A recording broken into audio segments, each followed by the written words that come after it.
Sides. Well, there's two changes for New Zealand.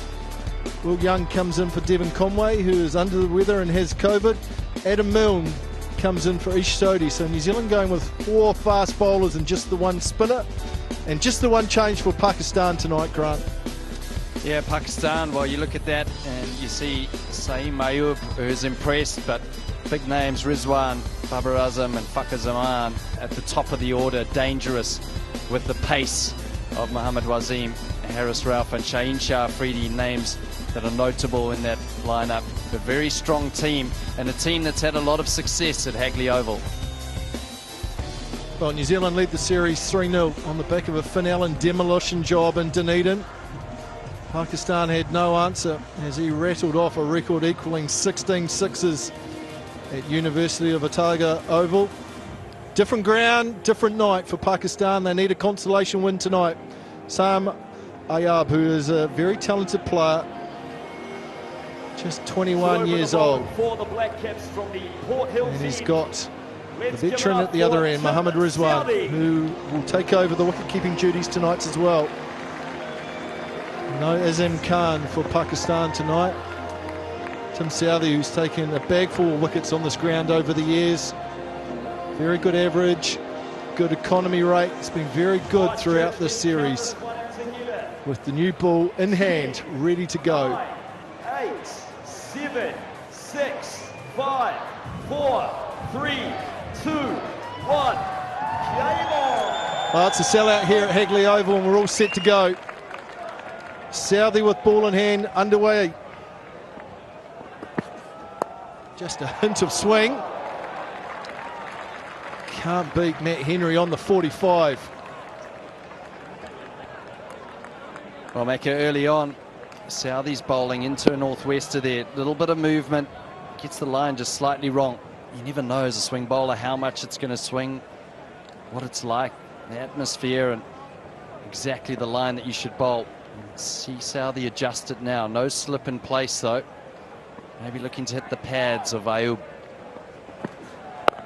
Nicely bowled from Southee. The last time these two sides met at this ground was 18 months ago, and Pakistan beat New Zealand in the final of the Tri-Series. Of course, Bangladesh were also part of that Tri-Series, so they'll have some good memories of performances at Hagley Oval, but they really do need to find some form. Babar Azam's been outstanding with the bat. Fakhar Zaman's had his moments, but there hasn't been too much else from Pakistan.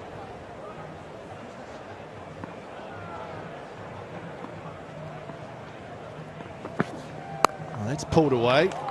It's a short boundary, only 66 metres out to that side of the ground. So that is an area that will be targeted by both teams. It's a big boundary, Mac. I tried to hit it earlier. It's a big boundary, I'll tell you that. Well, 66 metres is a big hit for you these days. Yeah, no, it's definitely, it's quite noticeable when you're out there. It's a lot smaller to the left of your screen there, 66 metres, as Craig McMillan was saying, and to the right of your screen you've got 75 metres. So the bowlers will look to utilise that. You already see Tim Southee putting square leg out on that boundary. So you can expect them to bowl in at the hip, slower balls towards that leg side. You want to be getting hit to the big side today. Yeah, it's much bigger out to the leg side for the right-hander. Slip and play for Tim Southee. Mohammad Rizwan, such a good player at the top. There goes that fielder at deep backward square. Well, that's cut away. Oh, got a hand on it. Glenn Phillips, did he get enough of it to save it from going for 4? He did. Good piece of fielding. Oh, he's going to get sent back. Trouble. Rizwan got sent back. He was coming. That's the last thing Pakistan need. Great work from Phillips. Yeah, the young Saeem Ayub, you don't normally see that. You don't see a young player sending a senior statesman back so quickly. He did well though. Not too sure if he would have made it. Great fielding there from Glenn Phillips. I think that was close, and then Will Young with a throw. And Tim Southee with a reverse smoky. Rizwan had almost overcommitted there. Got home safely. Well, that's wide again, but no timing from Rizwan. You can't really see it, but definitely when I was out there with the pitch, it was a strong wind. So as a bowler running into this wind, Southee doing the hard yards, he have to be strong with your action. Sometimes you can just lose your action a little bit, which forces that ball a bit wide. It's not the line that we're normally used to with Southee, especially with a slip in place. It's been a very hot day here in Christchurch today. Temperatures up in the high 20s, early 30s. And wind tends to be always a factor at this ground. Nor'wester today turned into a northerly. Players are going to have to deal with that. That's a nice swing. Guided out to the fielder at deep backward point. Mark Chapman, end of the first over, Pakistan, 4 without loss. Matt Henry, a local boy. Just 16 T20 international matches for him with 16 wickets at an average of 27. Knows this ground so well. I'm sure if you asked him what was his favourite ground to bowl on, Grant, this would probably be at the top of the list. Yeah, either Hagley Oval or Basin Reserve, I'm sure. It's nice and green there during the tests, that's for sure.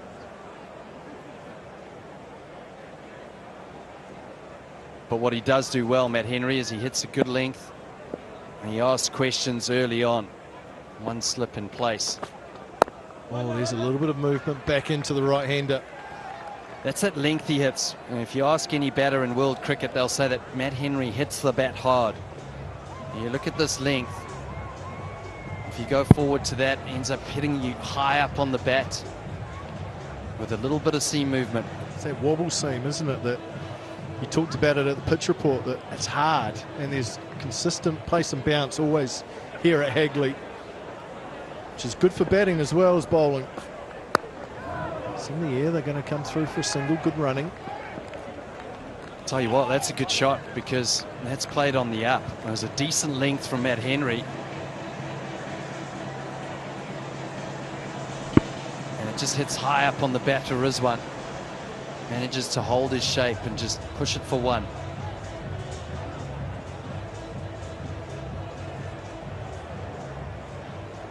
Interesting, this series with the bat for Pakistan. Baba, Faka and Rizwan. 321 runs, strike rate 161.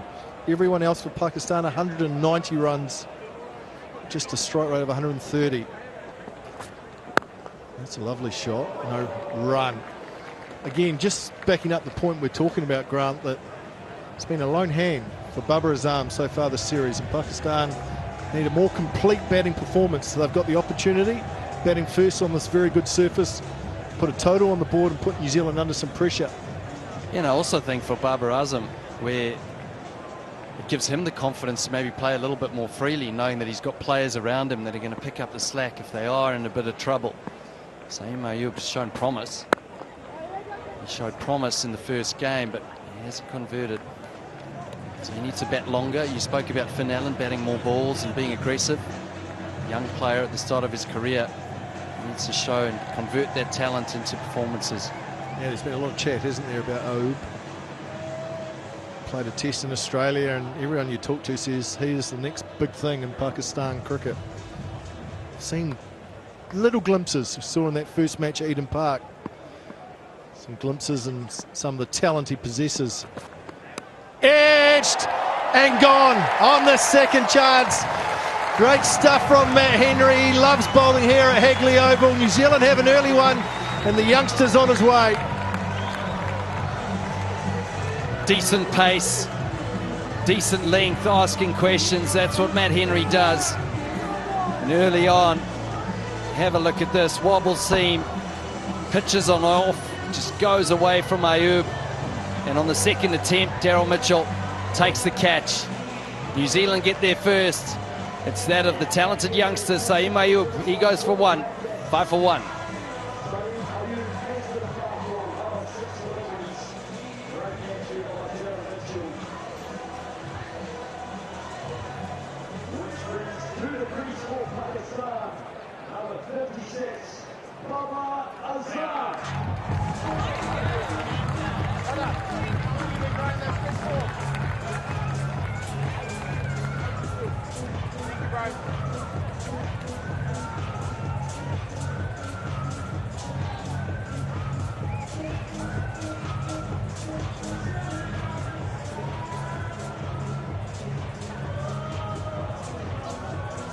Babar Azam comes in at number 3. Pakistan have lost an early one. 350 so far this series. He's been outstanding. Good strike rate. Look at that average above 40 in T20 international cricket is as good as it gets. Over 3,500 runs. And the pressure's on him again. 57 in Auckland, 66 Hamilton and 58 Dunedin. It's been a lone hand for the right-hander. He's going to need some help, but he's played superbly so far this series. Matt Henry.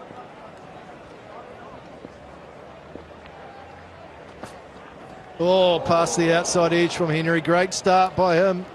5 for 1 after 2.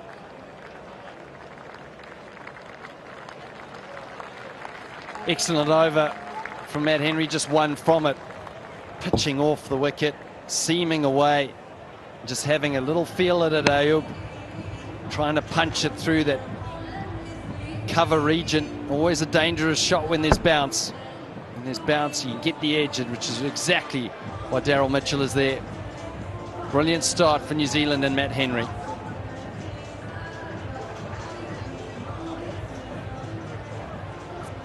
Adam Milne playing in his 50th T20 International, which has spanned 13 years and 24 days, those 50 matches. He's had a lot of perseverance over that time. Started as a youngster, still only 31 years old, so still relatively young, but he's had to back up from a lot of injuries over the years. And Tim Southey, who's been there for a lot of those years, presented him with his 50th cap. And he's bowled superbly this series. You sort of feel, Grant, that perhaps the next couple of years might be Adam Milne's best years. He's had to fight injury for so many of those years. I mean, he's always been fit, but he's got overs under the belt now. It seems like he's got his action right, and you just hope that he can play consistently for the next 2 years for New Zealand. You're right, Macca. You won't find a fitter cricketer out on the field. He's worked hard on his body. And the way he bowled in Hamilton in the first T20, he got the ball to swing late. And just the lines and his alignment with his bowling action looked excellent. That's a shot. That is a crunching shot through cover from Mohammad Rizwan. That is a beautiful boundary. Get things going. Wow. That is a shot of authority early on from Mohammad Rizwan. He just rocks forward. Adam Milne, 144 Ks. Look at that balance. Balance, the placement, just showing him the full face of the bat. It's a powerful shot from Rizwan and along the carpet here at Hagley Oval. Oh, that's bounced up and over. Well played. That jag back, and Rizwan's done well to get another boundary, because that was dangerous. Gee, I don't know if this is well played, Macca. We'll have another look. Looked like it really did him. See what's happened here. Oh, it is well played. Although he's tried to drop the hands and get his hands out of the way. We'll give full credit to Rizwan over the third man, who's up in the circle. And he gets back-to-back boundaries here against Milne, who's under a bit of pressure in the power play. Nicely played. Big boundary out there, but just one. Yeah, Adam Milne certainly the last 2 years has played a lot more cricket than what he did for a whole period. He's played a lot of T20 cricket around the world. And that's how he's gone this series. 6 wickets, very good average. Best of 4 for 33. So I think he'll just continue to get better and better the more he plays, which is great for him and also very good for this New Zealand side. And also anyone that's captaining Adam Milne. If you've got bowlers like Milne and Ferguson in your lineup, you've got pace, ability to get wickets. They're going to take Milne, going to take Santner on, who's very quick in that mid-off position. That's a quick release throw too. This will be interesting. It's normally close when Mitch Santner's involved. Yeah, it would be. That'd be out. That's a big moment there. Babar Azam, he knew it as well. A couple of smiles between him and Southey saying, "You're getting slower, mate." Risky stuff. Mitchell Santner very quick, but it's a release of the throw. How low to the ground he releases that ball. So impressive. That's nicely guided. Good work by Henry, diving away to his right. And Rizwan will just get the one to finish the third over. 16 for 1.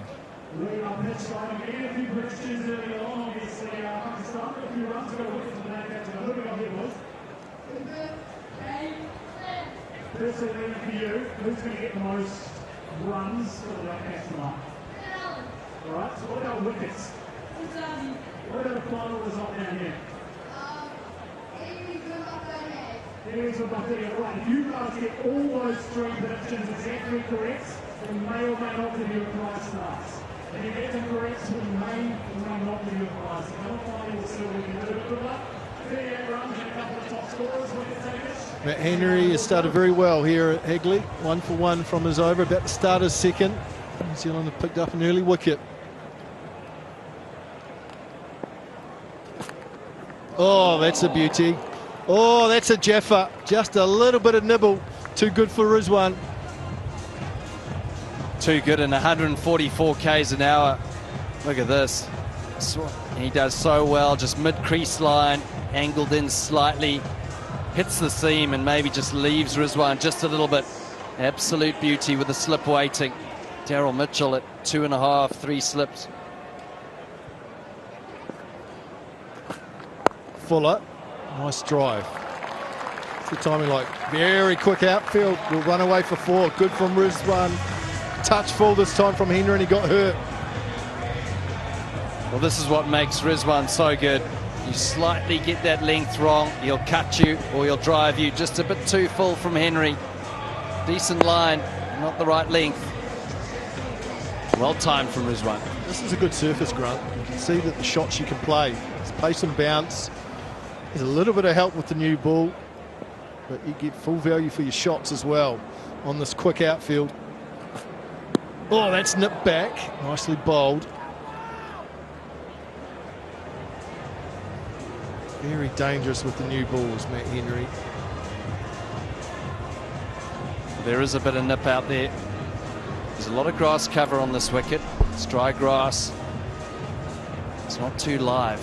It's a decent batting surface, but perhaps in this power play, batters need to be just a little bit careful of that back of a length and maybe the movement. We saw a bit of movement through the air from Southee as well. Nicely played. Two's the call. The placement's good. Well weighted, and it will be a comfortable 2. Let's have a look at Matt Henry. This is to Saeem Ayub. 2 deliveries that were nice and full in the same area, and the one that got him just pulls his length back. Bit of movement, nip.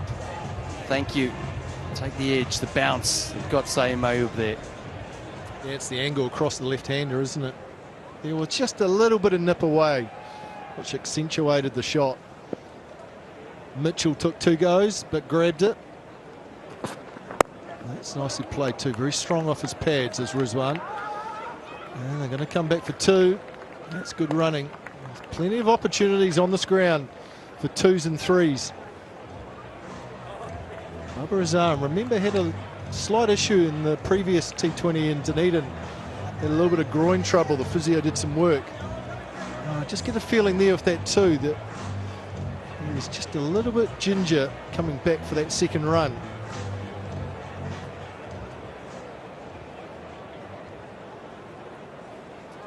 He's just doing a bit of stretching at the non-striker's end.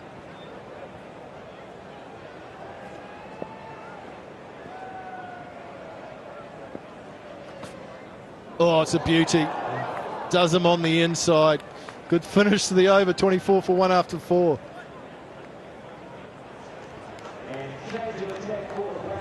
Early success for New Zealand, courtesy of Matt Henry, playing his first T20 international here on his home deck, Hagley Oval. But it's Rizwan and Bubba out in the middle. Frankie Mackay upstairs in commentary. Goes without saying, these two need to be split up. They need to find a way through, and Lockie Ferguson will bowl his first over. This is the last of the power play. Luke Ronke, New Zealand assistant coach, is mic'd up for us, and we'll come to Luke in just a moment's time.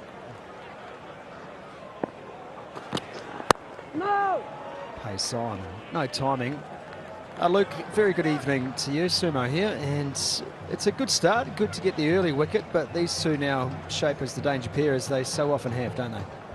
Yeah, you're right, Sumo. They've obviously done amazing things for Pakistan over the years, so yeah, it'll be a massive wicket to take one of these guys early enough to sort of set up that nice start we've had so far. There's a little bit of movement for the bowlers off a nice length there, so if we can grab some of that and get one of these guys, it'll be a really nice start for us.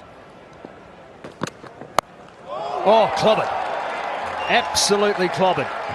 He was on to the length quickly, Rizwan. Catch in the crowd. It's all happening here at Hagley.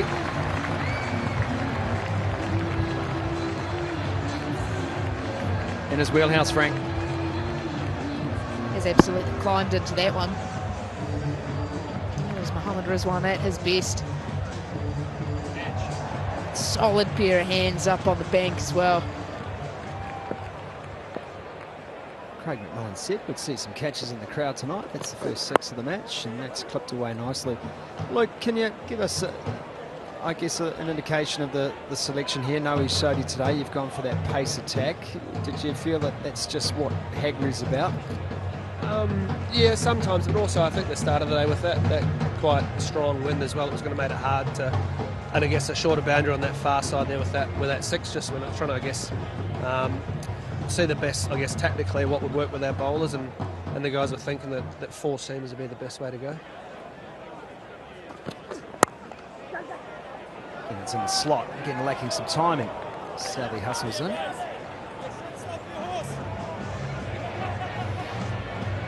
Luke, you look at a guy like Babar Azam, who's very well rounded as a player. How do you go tactically about making a plan as to how to get him out early doors?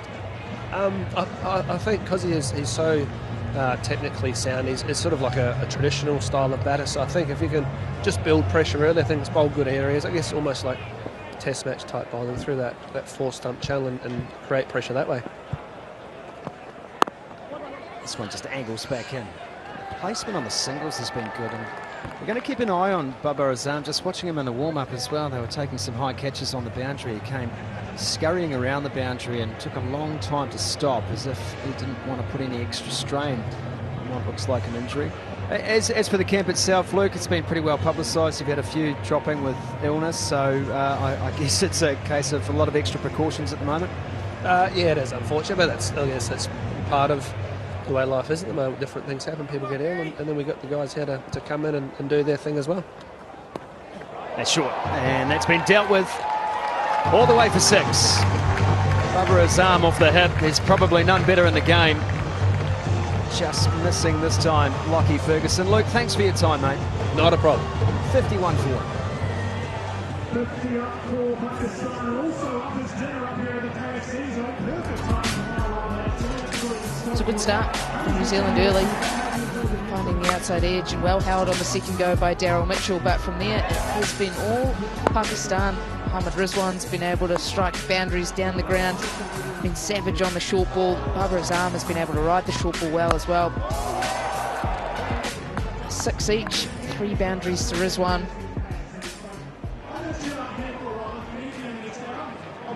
Wayne Knight's signalling the end of the power play.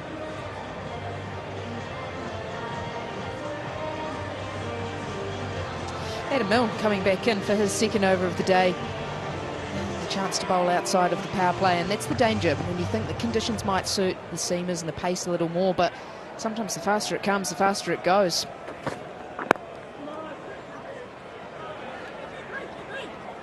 Genuine consistency in the power plays, both sides of the equation throughout this series, high scoring series that it's been.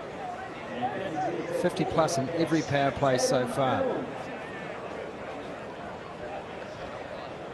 And there, Adam Milne, first ball of his spell, coming back in and goes to pace off delivery straight away. Just smart bowling. It is the big boundary out towards the leg side. It's a 75-metre hit, so even though there is pace and bounce, and as Luke Ronke said, a little bit of nibble off the seam, still those slower balls are useful. Effort ball this time on a good length. Not much Babar could do with that. Really interesting listening to Luke Ronke talking about traditional bowling in T20. We're so accustomed to seeing the variations, 6 different balls. But there is a sense that you have to find some way to build pressure, build dots, and that's what Azam and Rizwan are not allowing New Zealand to do. Pace off again from Mill. Yeah, and he's exactly right in terms of Babar Azam. He's a real technician. He's technically sound, and I mean, you see that in his results across all the 3 formats of the game. He's the only batter in world cricket ranked in the top 10 in all 3 formats at the moment. So Test match cricket, one-day cricket, and then T20 as well. So to be able to have the career that he's had and be in the form that he is across all 3 formats, you know that he's a tough player to bowl to. So it is around how can you exert that pressure, and it generally is bowling your best ball. Shorter again, pulled away. Can't quite pierce that gap.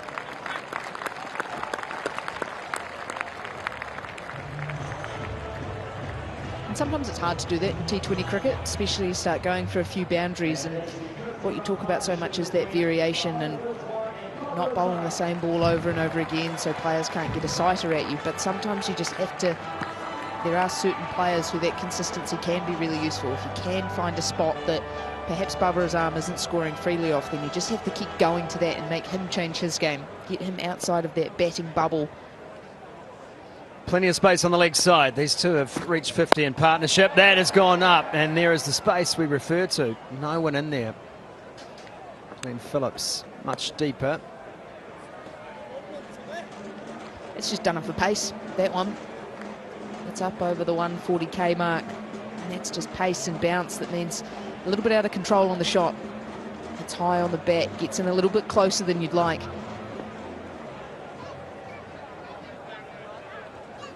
This has been a very tight over. Babar will look to score. Does just that. Now Phillips coming in, takes the catch. Set up by Adam Milne, finished by Glenn Phillips, and the dangerous Babar Azam turns and goes out for 19. And that's the effort ball from Adam Milne, 149.5 kilometres an hour, goes to the short ball, up over shoulder height. Babar Azam can't ride with it. The extra pace, the extra bounce, that is nowhere near enough bat on that. And Glenn Phillips, he's not going to drop those. Live wire in the field, gets an easy one to get his day started, and it is the massive wicket of Babar Azam. He goes for 19 off 11 in Pakistan now, 56 for 2. Mainly breaking the Babar and Rizwan partnership. They've scored over 900 runs more as a partnership than any other T20 internationals, average nearly 50 across 60 partnerships. They're fantastic to be able to break that early. I mean, Santner can come in to bowl the 8th.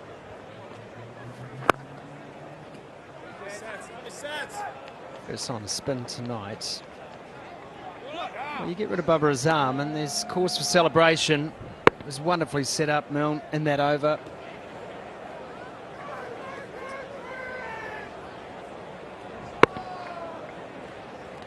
That's something you don't see often from Babar Azam. I would class that as reckless. That's a little bit out of control early. It is a fast, short ball climbing on him, and he was just never in control. You've got to hit that a long way, so you basically have to be hitting it out of the screws to get it to go for 6. Field well set, excellent execution. As you mentioned, it's a huge boundary out there as well. So he's not only trying to hit it to the biggest boundary, he's also fighting a breeze against him. Milne's short pitch deliveries have been so on point throughout this series. I think it's been the hallmark of his bowling.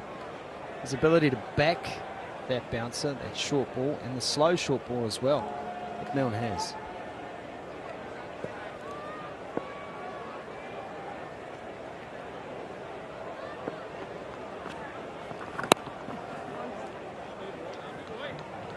Just a scintilla of turn that time for Santner. Does look a great wicket. Bit in it for both bat and ball. Yeah, you wonder if perhaps that Pakistan weren't quite happy with the start that they'd got. They weren't quite happy with the power play and felt the need that maybe needing to push on a little bit earlier than they have previously been just brought about the false shot. Yeah, quite interesting that, Frank, because they won the toss. New Zealand won the toss, decided Pakistan were going to have a bat, and Shaheen Shah Afridi conceding that they probably would have batted as well, which goes against the grain of what they've tried so far in this series. And you would think that the experience of Babar and Rizwan would mean there's no pressure on us, we can build this at our pace, and then back the talent coming through after us in the order to finish the job. Ice the cake, as it were.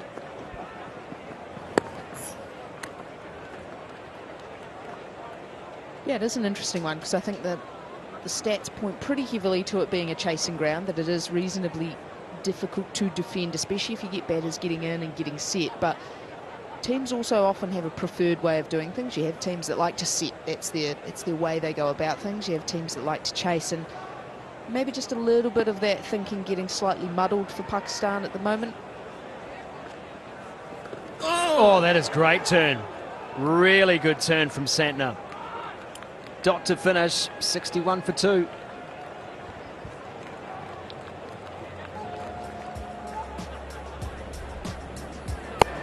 KFC 6 and shout all international season long.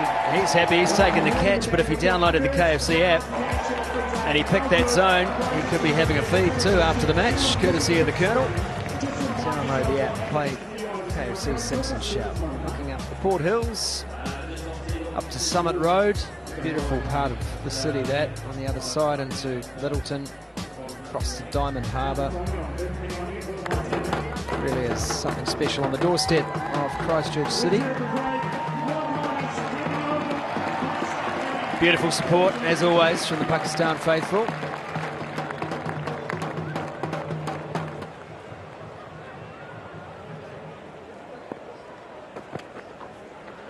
Be wide down the leg side this time from Ferguson.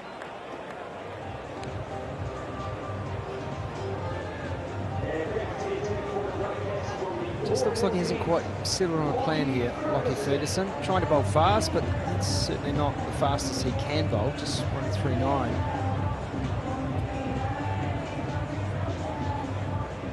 And it almost, in this position of the game, gives him a little bit of a license to just look to be really aggressive with ball here. Hit on the inside half of the bat, Mitchell. That long on, runs around, keeps it to 1. Going up in singles too, it can be frustrating, can't it, for the likes of Fakar and Rizwan. Natural boundary hitters, natural strikers of the ball, and they enjoy playing at a good clip as well. So this will all just be playing on the back of the mind for them. There's times where a single can be as good as a dot, especially at this period of the game. Almost halfway through the overs here, 63 on the board, and a big partnership required.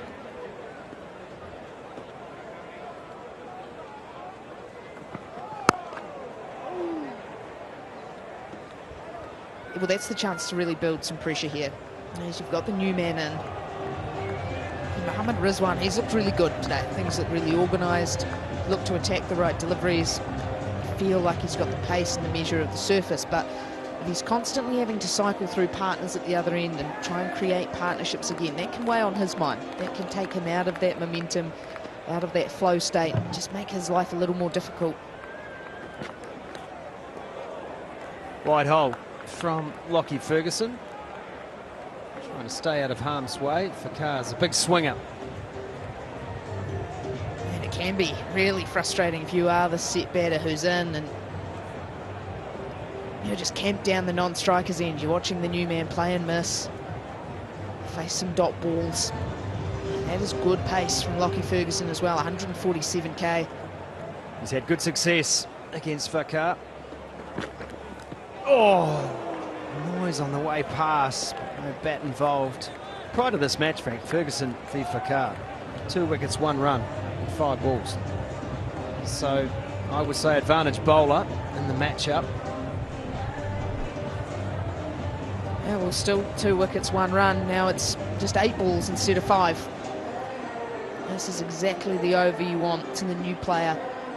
To face 3 dots in a row. You see hands on heads everywhere. So close to off stump. It just starts to pile that pressure on bit by bit. The look on Rizwan's face. Oh, and that's taken an edge, but it flies away to third. No damage done. Rizwan's reaction, just looking at that down there, there was a reaction not quite sympathetic, frustrated perhaps. And then this is the worst position to get in when you're set player, the hot hand. You get back on strike for one more ball for the over. So does he start thinking, well, I'll just take one? Happy to go for just then the 4 runs off the over, and then at least that gets me on strike for the next one? Or is he trying to think boundary hunting, trying to catch it up? Happy to take the single, keep the strike. Lockie Ferguson bowls a good over here. Slow ball to finish, and it's 65 for 2 after 9. There's the overs. Power play, there was some good scoring. But since then, New Zealand's been on shutdown here. And Rizwan has to do something. Get a couple at least. And that's the way it will stay. I really like the captaincy. I think he's been really proactive around how he's used his bowlers. Adam Milne coming in after the power play, able to get the big breakthrough and then straight to spin, taking pace off. And then the option to have spin going at one end, and fast man charging in, almost with license to just try and pick up wickets at the other. Straight through. Good bounce. He was looking to swing, Rizwan. He looks a little confused. And how did that bounce above me?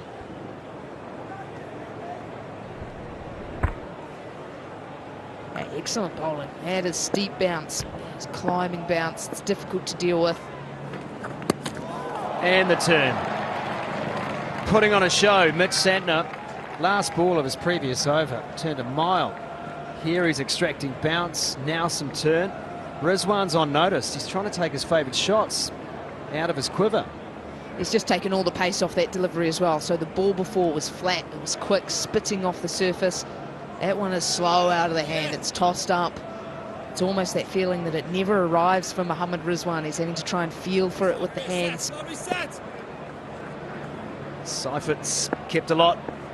Santner, domestic cricket. Oh, and he's enthusiastic about that too. Diving effort at point. Runs away. A couple more on the bank. Good piece of fielding from Glenn Phillips out there. He's run around well, chased it hard, gets himself into a good position and then lets it go left-handed just to show off. Spotting Frank. Ran a long way. So quick across the ground. Glenn Phillips. Almost does the work of 2 men. That's part of his importance in this team. Bowls some good part-time spin. We know his batting record.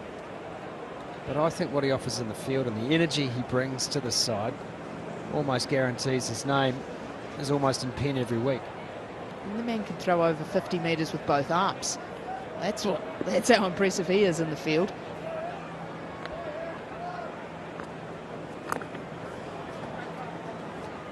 Just 77 k's an hour. That delivery from Santner, and another expertly delivered over. Smiles all round. 71 for 2 after 10.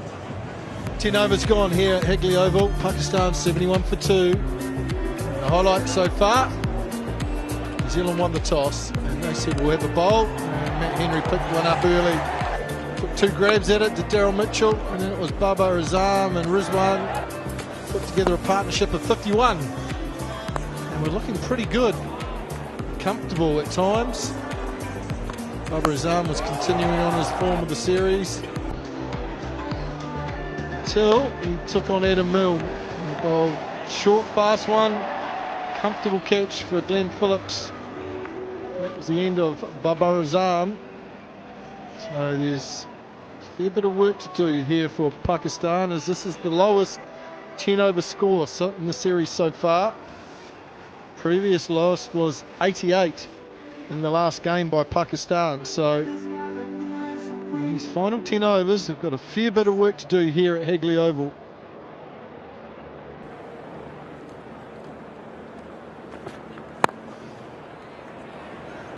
Frankie, I get the feeling that Fakhar Zaman He's trying to swat everything, hasn't found any timing yet. 5 off 9. Pakistan are going to need him to start finding the boundary. Yeah, he's a dangerous player. I can think of plenty of innings where I've watched him and it's looked a struggle to get started. It looks like the timing's not there, trying to muscle the ball over, hit it, and then all of a sudden he'll get one out of the middle and he's away.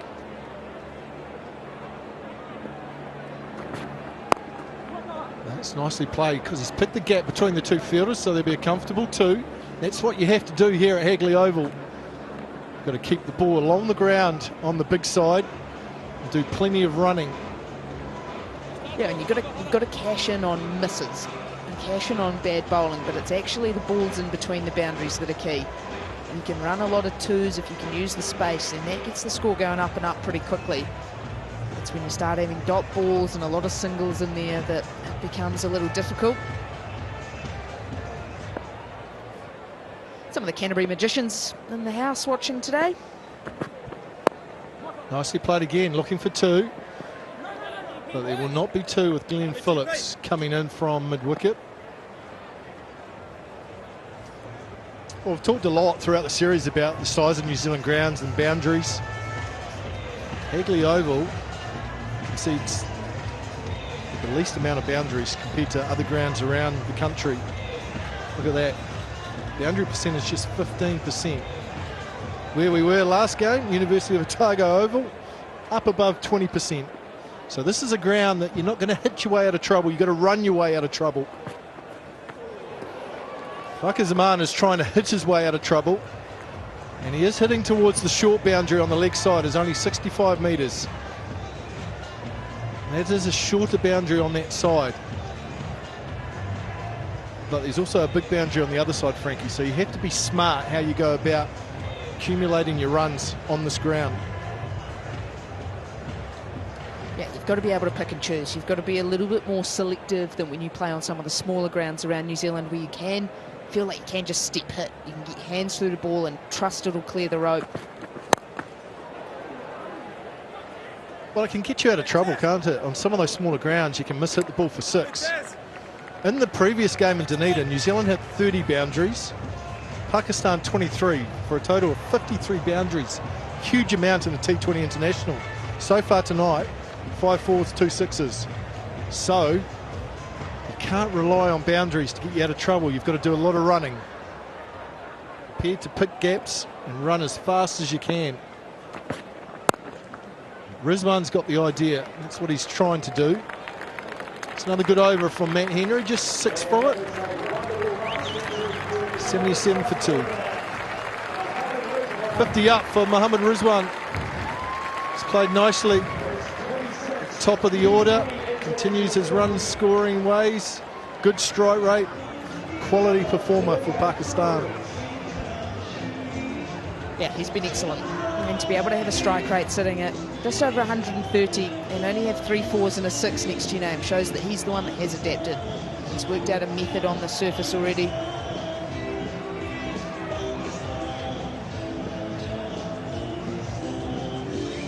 He's played nicely, hasn't he, Mohammad Rizwan? 50 from 38, good strike rate.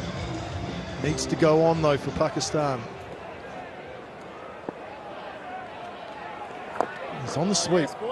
And you've played a lot at this ground, Frankie. I find it always looks like a hard ground to sweep on because of the extra bounce on the surface.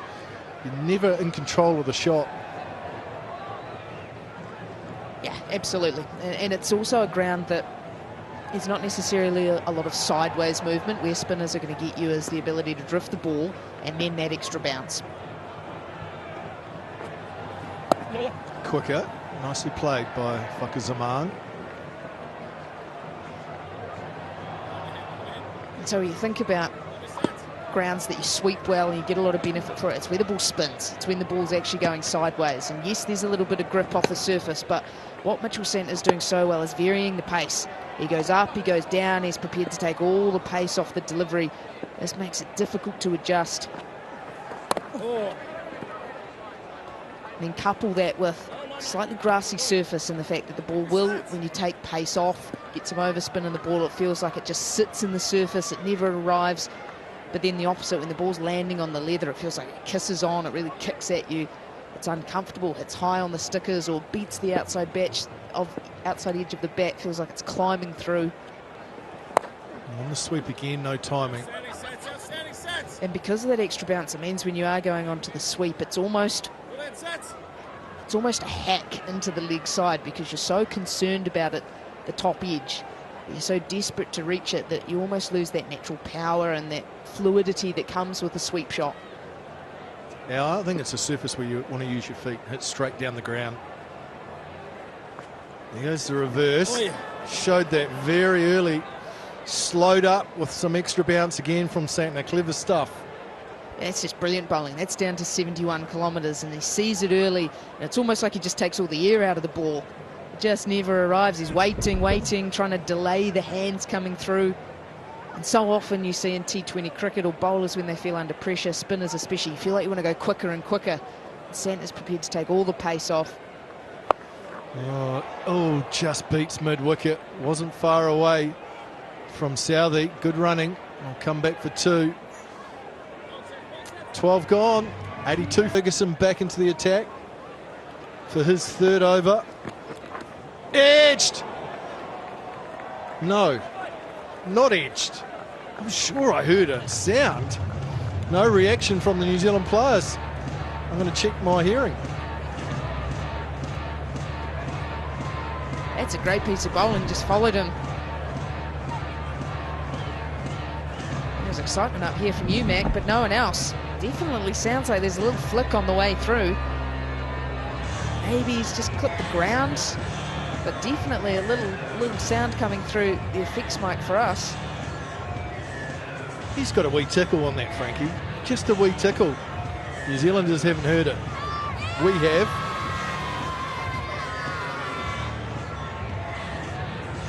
Okay, prove me wrong then.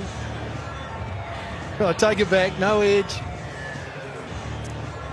Fair enough.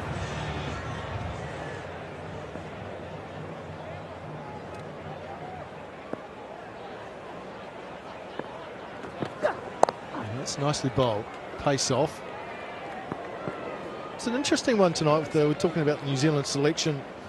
No Ish Sodhi, so no second spinner playing the 4 quicks. Quite often you don't see Ferguson and Milne playing on the same side, the 2 out-and-out speedsters. So that's encouraging and exciting for New Zealand tonight.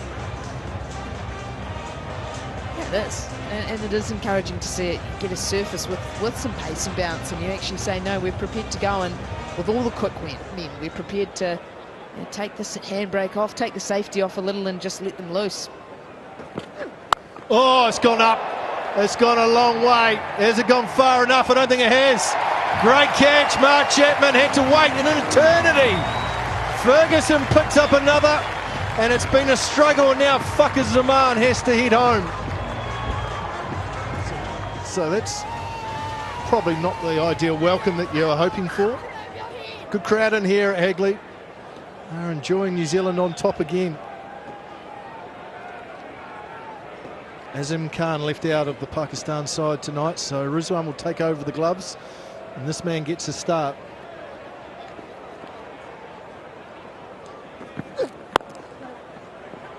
Oh, he's going to get off the mark. Ferguson nearly got it. Let's have a look at the end of Fakhar Zaman. Tries to climb into that, tries to go to his favoured leg side, doesn't get enough of it though. Chapman does really well. Excellently judged catch. Looked like he had it all the way. See those two talking about out of the sky, out of the lights. It's up on the breeze as well. Definitely a tricky catch and excellently done by Chapman. Wide down the leg side from Lockie Ferguson. That's where you take the catch, Frankie. And then the first guy, and you tell him how hard it was and what a great catch you've just taken. Couldn't see it out of the sky or the lights. It was swirling around. Somehow I managed to catch it. Good catch by Mark Chapman, patrolling that, I'll say, shorter side tonight.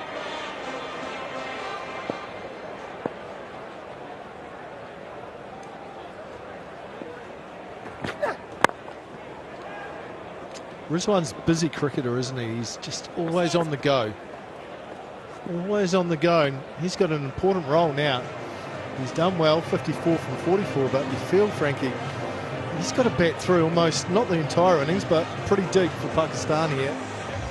Yeah, you feel has to get through probably the next 3 overs, maybe 4. And then it's just around players around him that they've got to come in and try and find a way to create that momentum straight away. They've got to find a way to take a little bit of pressure off the man that's set.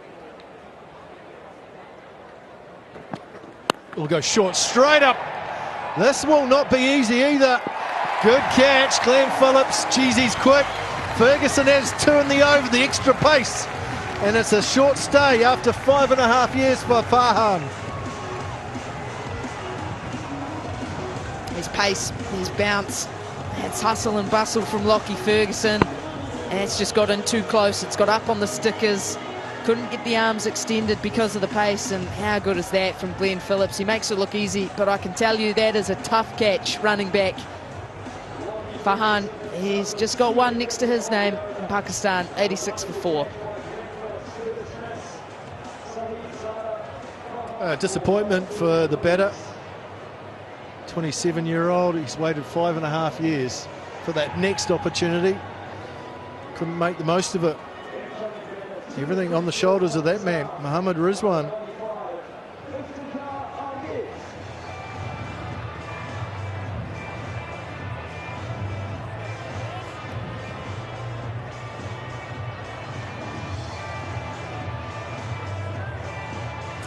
Experienced Iftikhar Ahmed comes in at number 6. Good strike rate, best of 62 not out. Pakistan need him to fire. 86 for 4. New Zealand have been very good. Extra pace and bounce. Farhan took it on. Got none of it. Good catch running back by Phillips. It was an optimistic shot going to the long boundary as well. Ferguson 2 wickets in the over. He's pumped. Now New Zealand follows speed with some more speed. Adam Milne has got the odd delivery through tonight in the high 140s. It's all on the shoulders of Mohammad Rizwan. He's the only one that's looked comfortable tonight with the bat.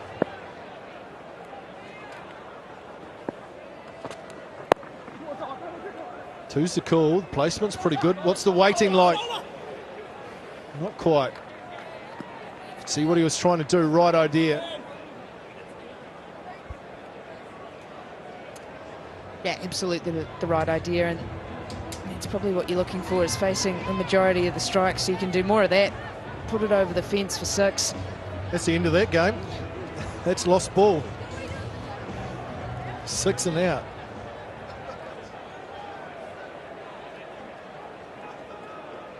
What's actually really impressed me with the New Zealand bowling performance so far is the fact that any shots of power, they've been hit straight to the boundary fielders, so clearly executing the plans well.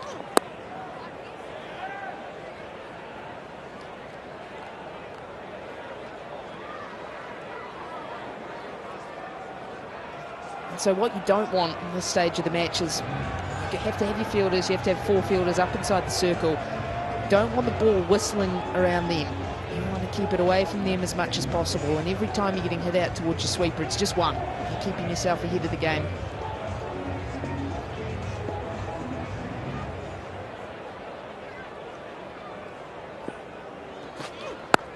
It's a lovely shot. That is a lovely shot. Good piece of timing too. Work for Finn Allen to do. Oh, it's been a real issue throughout the series. Pakistan basically from overs 8 to 13, they've struggled again tonight. Last boundary was the last ball of the power play. Last ball, the 6th over.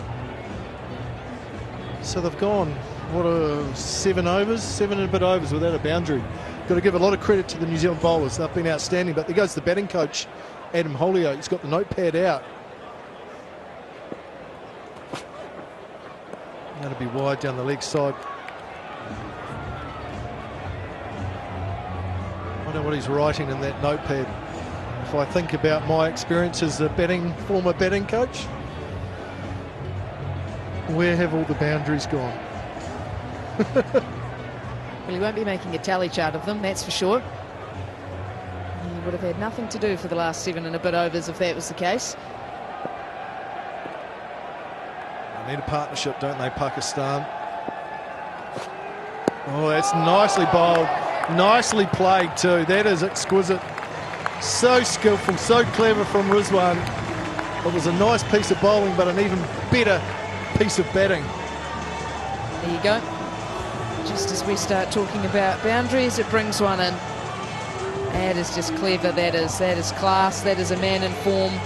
It's the off-cutter banged in, and he's got the presence of mind just to let it come.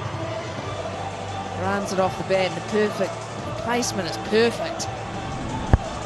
Every desire with that is you want to throw your hands through it. You want to hit it hard, but just excellently timed. Oh, that's good work. Who's that? Chapman diving to his left, his natural side. New Zealand just looked sharp. And I've looked sharp in all departments. Very good in the field. There's a good piece of it there, diving away to his left, Chapman. I've made life difficult for Pakistan tonight.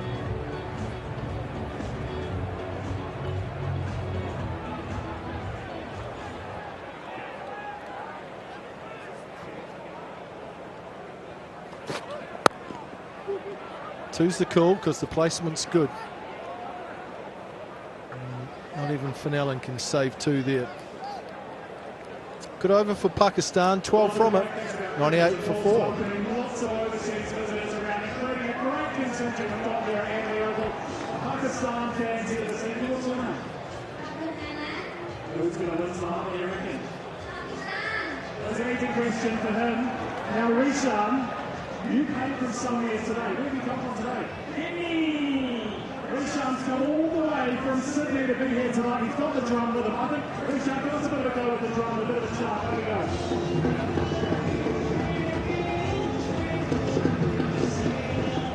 Let's give a warm welcome to all our international fans here at the Oval tonight. They're a great part of the game.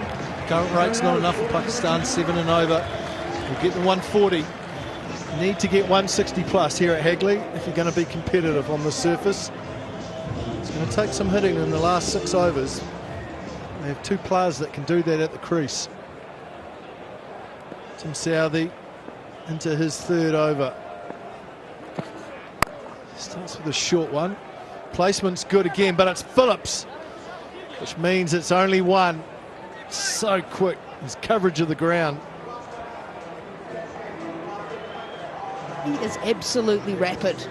Watching him out the window here, he covers the ground like no one else. Runs an excellent line as well. There's no extra meters he's having to cover off.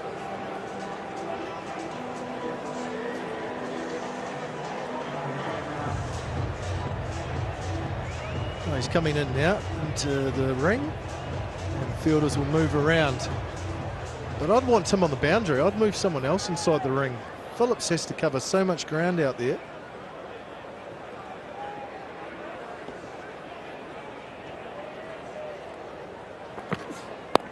It's in the air but safe. Out to deep square leg.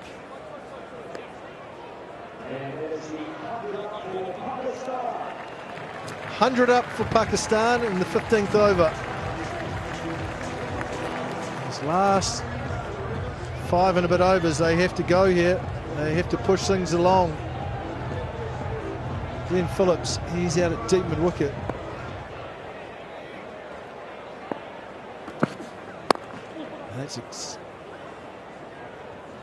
It's interesting, you look around the field, Frankie, and just see where the fielders align themselves. Phillips is 20 metres off the boundary at deep mid-wicket. And that's what pace does. So if you're someone who doesn't quite have the same ability to get back, because that's the key, you're basically saying, how much ground can I cover behind me? How much pace have I got? If he hits one over me, how can I track back? So if you're quick enough, it means you can get 20 metres in like Phillips is. The rest of us mere mortals. Well, it's in the air out towards Phillips. We're probably closer to the 10 metre mark. Yeah, and it's tempting for the batter as well. As soon as you see a fielder 20 metres off the boundary, you think, yeah, I can get it over his head. He's tempting me, I'm going to take him on. And then you spoon it up, takes an easy catch, you walk off, and you're thinking, not such a great idea. There's a lot of ground to hustle in that mid-wicket region. Oh, nicely played. That's a clever shot that will run away for 4. Nicely played by Rizwan.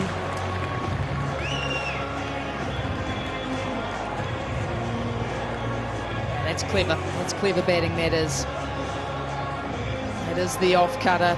Sees it gets down into that scoop position, that lap position. And the fine leg up. And just knows he has to get a good touch on it. It's away. No one's chasing that down. That's the extra pace and bounce on the surface, allows you to play that shot. Pace off again. Phillips going back, and it's over him. It's gone all the way for 6. That is a big blow. A big blow from Rizwan. 15 overs gone, 112 for 4.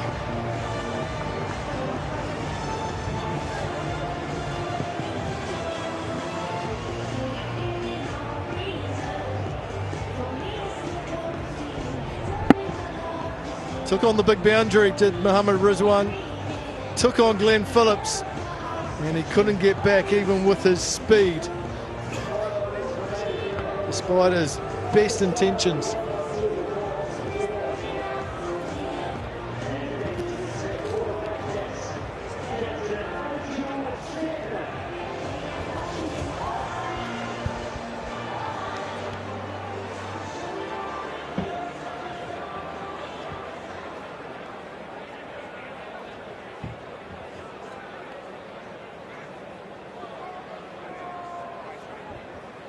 Been superb, hasn't he? Mitchell Santner. Variations in pace, good bounce, a little bit of turn. Frustrating for the Pakistani batsman. Rizwan, the shot. Yeah, Southee just rolling his fingers over it. Rizwan, he likes it there. Little bit of width. Gives him the leverage with his arms to go over the leg side.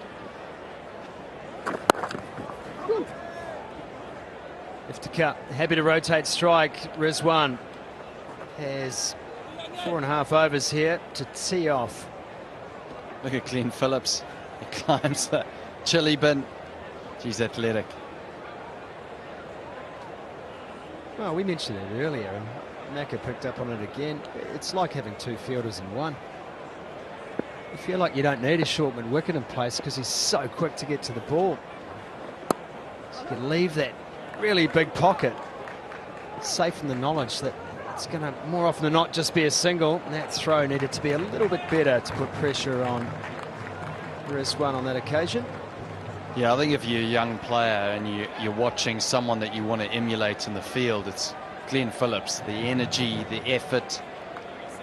Even when there's a ball that's sort of dying on him, he still throws himself at it. He always thinks he's got an opportunity, turns a 50%er into a 60%er. Just amazing the energy that he shows.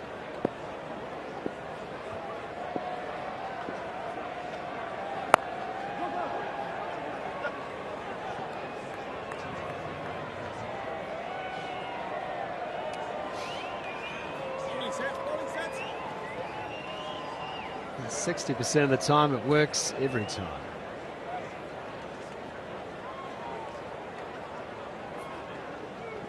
You know what I mean, though, Scotty. Oh, I'm loud and clear. You're getting some jip in the commentary box behind us, though.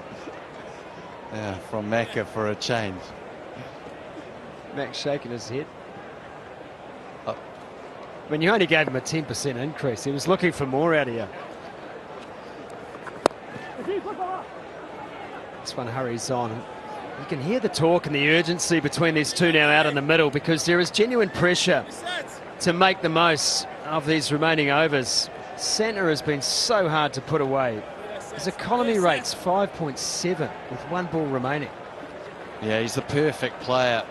Yeah, he's just so reliable as captain to bring someone on through the middle stages. Well, when was the last time you've seen a spinner in a T20 not concede a boundary?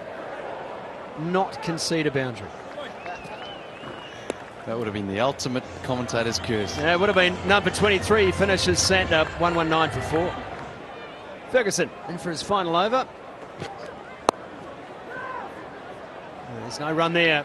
Had to turn around. Will Young just hovering. They haven't really fired the middle order. Iftikhar can, though. He can really fire, and with Rizwan there, it's just death overs coming in now. Is the perfect time. Once he feels like he can pull the trigger. I saw him pull the trigger in Karachi against New Zealand. Got 90 odd in a one-dayer. Hit the ball miles. Guides that down to third. Luke Ronke back on the microphone with us. Matt Henry collects. Must be thrilled. Luke, this has been a sublime performance, especially from your skipper with the ball today. Yeah, the guys have been fantastic. Obviously, Rizwan is still out there with them, and obviously, like Grant just said, then Ifti can give it a good old whack. So it's still a massive partnership or a massive wicket for us here as well to restrict them even more.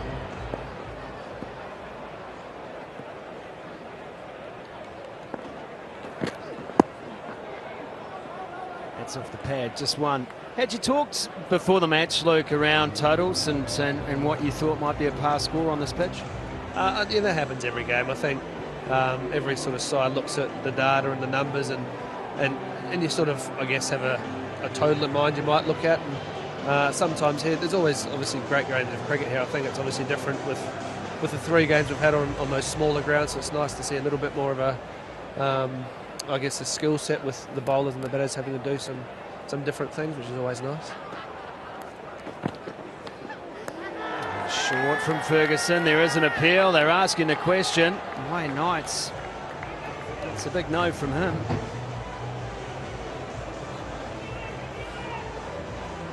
Santner now asking, do you want it? And he says, well, I'm going to give it to you regardless of whether you do or not.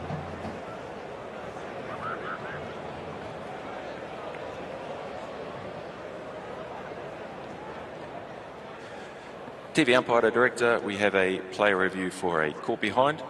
On-field decision is not out. I've checked the bowler's feet. It is a fair delivery. Can I front on first?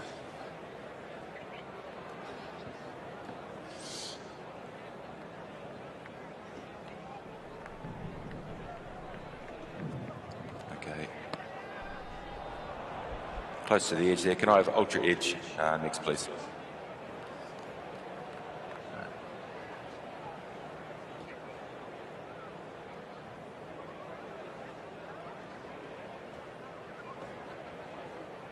Stand by, Wayne. It's building ultra edge.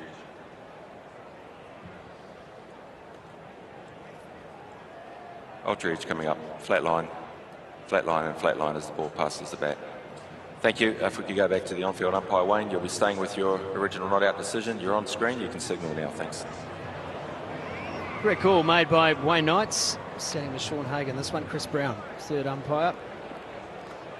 Kim Cotton, fourth umpire today. Guided again.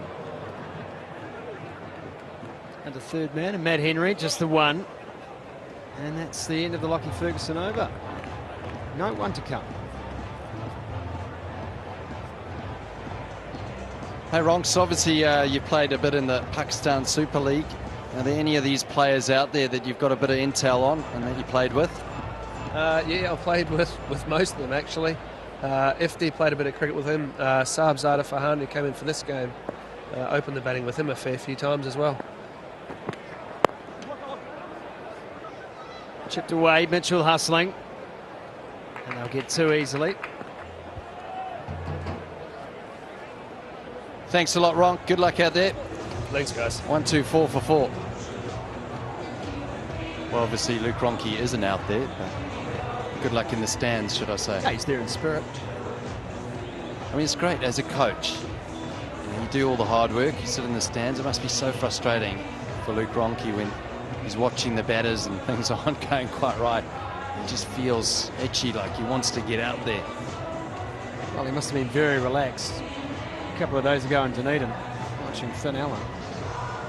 He loves it. He loves the team environment and he works hard as a coach.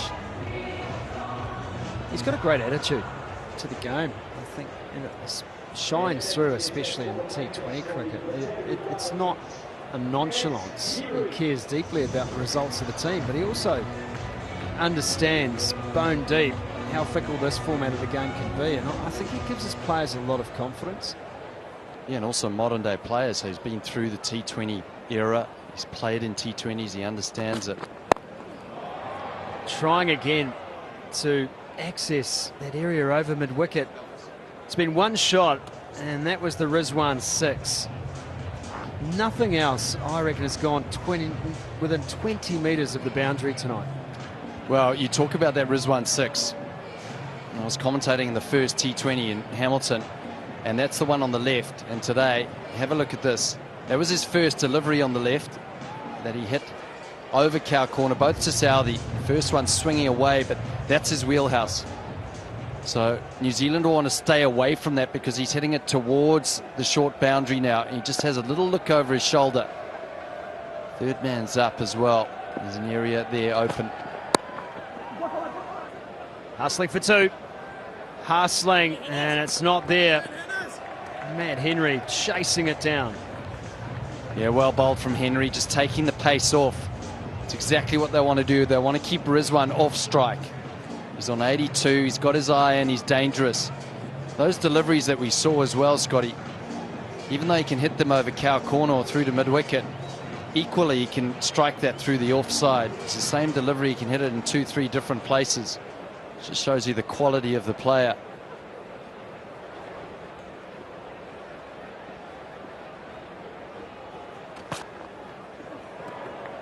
That link's been troubling. It's been troubling today for all the Pakistan batters. Iftikhar really no clue how to play that. Yeah, he hasn't quite got into his rhythm here, Iftikhar. Trying to get that up and over. Would have been a safe shot had he got any bat on it. He's just struggling here. One high up on the bat, play and miss, and all of a sudden, death overs, just 2 off this over so far. Bit of pressure. Expect a big shot here. I needed a late adjustment. Got on the front foot quickly. Iftikhar couldn't quite shift the weight. Now he goes after it. Straight up this. Should be taken, will be taken. That is a safe pair of hands on Tim Southey. Iftikhar trying to get moving, and Matt Henry has another. Well, there you go. Pressure goes on. Excellent over from Matt Henry. He puts the pressure on. Iftikhar feels the pressure, goes for the boundary, which is what you have to do in these death overs. Outside half of the bat. And Southey does the rest. Excellent from Matt Henry, and New Zealand really got one over Pakistan here on the death. They're going to have to do something special. Iftikhar goes for 10. 126 for 5.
Here's the wicket delivery for Matt Henry, and Iftikhar being forced just to hold his weight back. Previous ball, it set him up, shorter ball. He'd looked to get on the front foot, and he tried to shift the weight back, looking for that ramp. Hadn't been there, so he was on notice.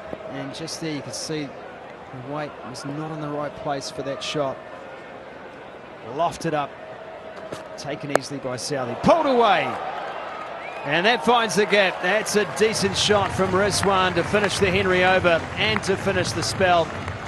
Slower ball from Henry, but he finishes with outstanding figures. 2 for 22. It's 131 for 5.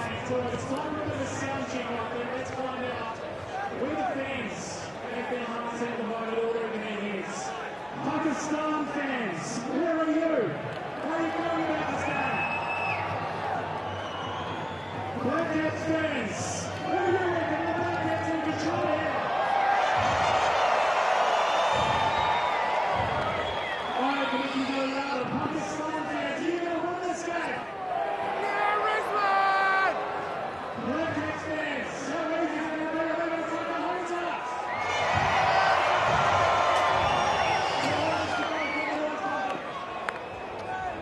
Well, great bowling there from New Zealand through the middle. You look at those small overs from the power play. They did well, Pakistan, in the power play. They've controlled the game since then, New Zealand.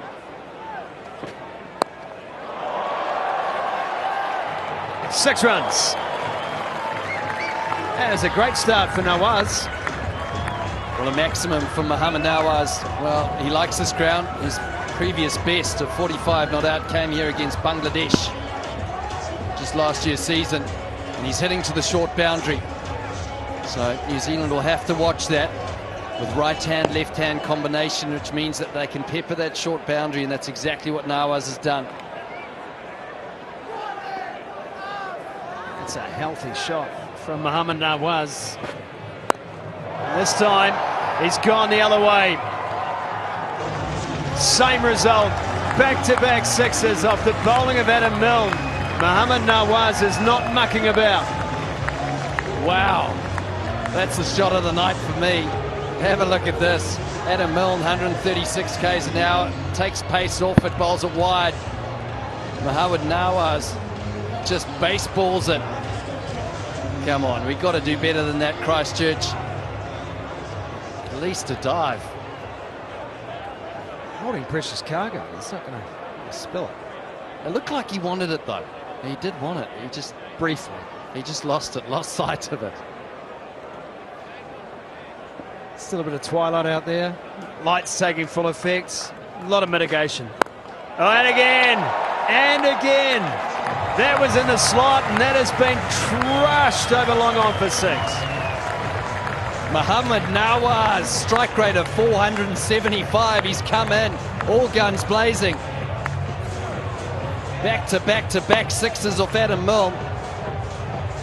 This might be the best of them. Nice and straight in the middle of the bat. Seam is bolt upright from Adam Milne. And now there's a discussion at the top of his run-up. Southey and Santner have got around him here. 666 Adam Milne. Happy 50th. Geez, you changed your tune quickly. Shot before was your shot of the day, and now that one's your shot of the day. Well, all thanks to Mohammad Nawaz. Great shot. There's nothing better than a classical, nice high elbow over the bowler's head. That's very true. Bowls are wide this time. Adam Milne's running a little scared of Nawaz here. It's wise to stay out of the arc. Milne just getting a little wide on that occasion. 150 up for Pakistan. Jeez, 4 balls ago it wasn't looking like 150 tonight. I was just talking about how well New Zealand have dominated this game throughout the middle and the death period, and it's just changed a little bit. Average score first innings here, 162. That's a great delivery. Wide hole from Milne. Nothing Nawaz can do with that one. Not looking interested in moving the feet much, is he? Just swinging. Well, swing good players under pressure, they have to execute, and that's exactly what Adam Milne's done. He's under pressure to finish this over. He comes round the wicket. He's pushing the ball wide because he wants to get hit to the bigger boundary now. Middle off back, backward point, and a third man on the offside. Oh! I appreciate so much about that. And again, that's inside the line. Nawaz was looking pleadingly at Wayne Knights. Smart from Milne. He's gone full kit. He's pulled out a cartwheel. He's in great nick.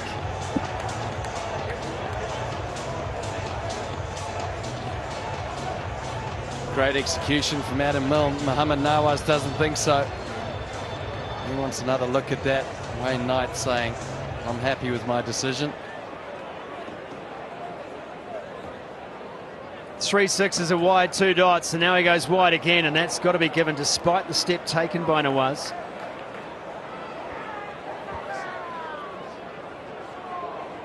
Yeah, well, the reason why Adam Milne is coming round the wicket and bowling it wide is because you can see to the right to your screen. It's a bigger boundary. He's protecting himself by trying to get Nawaz, forcing him to hit to that bigger boundary. Third man back, deep point and a mid-off.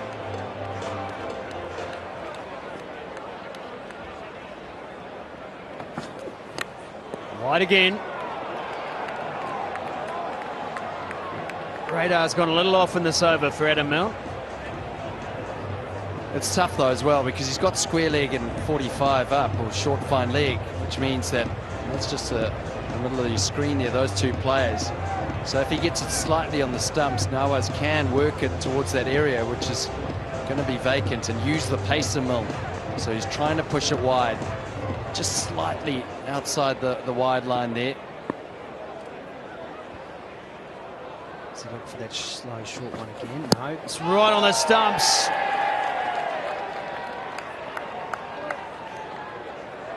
Great reply from Adam Milne. Finishes the over.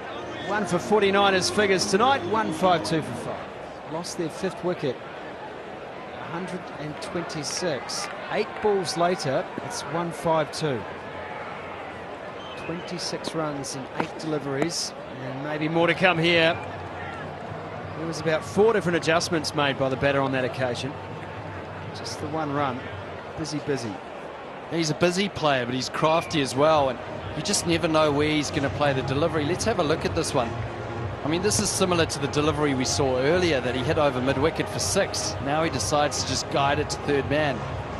So he's always, you have to try and be 1 step ahead of Rizwan, but it almost feels like he's 1 step ahead of you. How much time does he look like he's got? This is against Tim Southey. I know Southey's not express pace by modern standards. He's made 3 separate shot selections. 3. That's up. Should be caught. Southey's chasing it. May it fly away? And it does. Yeah, well bowled from Southey. High up on the bat. He took the pace off. Bowled it in the hip of Nawaz. Let's have a look. Off cutter. Yeah, off cutter into the hip. High up on the bat. Forcing Nawaz to hit to the bigger side of this ground. Is vacant. Just the single, which means that Rizwan's on strike. Pakistan will enjoy this.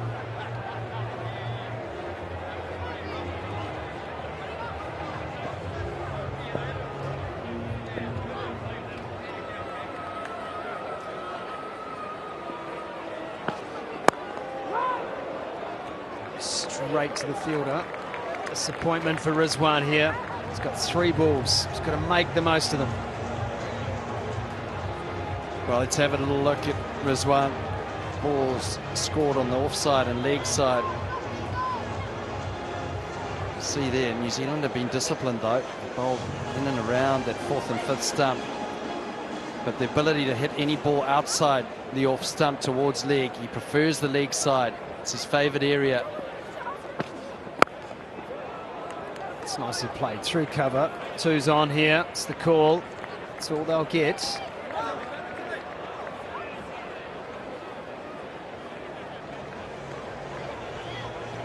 How many runs does he save you in a game? I know we've spoken a lot about Phillips, but yeah, he's brilliant. He sets the standard. He sets the standard for young guys like Finn Allen out there, Mark Chapman. The younger players of exactly the standards that are expected of you when you're in the outfield. He must save 10 runs a game just through his energy, throwing himself around the boundary. He's 11 short of a century, Rizwan. And he's going to hustle through for the single. Pressure on Santner. Can't collect. 1 ball to go. Osborne. He's been the difference. Nawaz has played a brilliant little cameo late here. 20 off just 8 deliveries. 1 to come. But without Rizwan, this may have been a very different picture for Pakistan tonight. Very well controlled. Under pressure. Scoring was not easy through the middle 10. Nawaz tees off again, but it'll only go to long on. And just the single to finish. No one's throwing away a wicket here tonight. That'll do for the 20 overs. Pakistan post 158, by far the lowest total set so far in this series. But full credit to the New Zealand bowling attack, especially Henry and Ferguson. 2 for 22 and 2 for 27 respectively. They had a plan, they stuck to it. And Pakistan Just not quite up to it today, and Rizwan looking a little tired. He's got the gloves tonight too behind the stump, so it's a busy old day for Rizwan. He's going to be out there the whole match.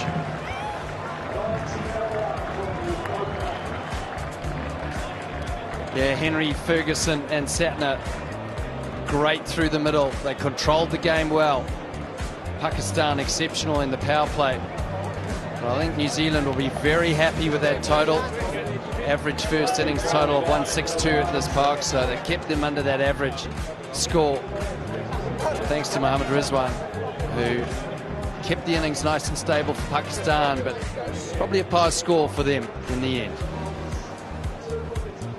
It's a beautiful night here in Otautahi, and Rizwan's innings stands out. 90 of 63 deliveries, 6 fours and 2 sixes, should I say.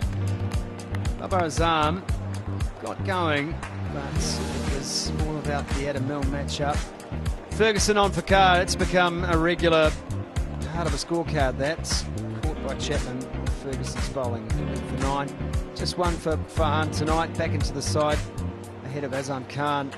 And Edgar Cup couldn't stick it out with Rizwan. No was. Came in, hit 3 straight sixes off Adam Milne, and was there at the end on 21. There's the New Zealand bowling card. Good shift from both Henry and Ferguson.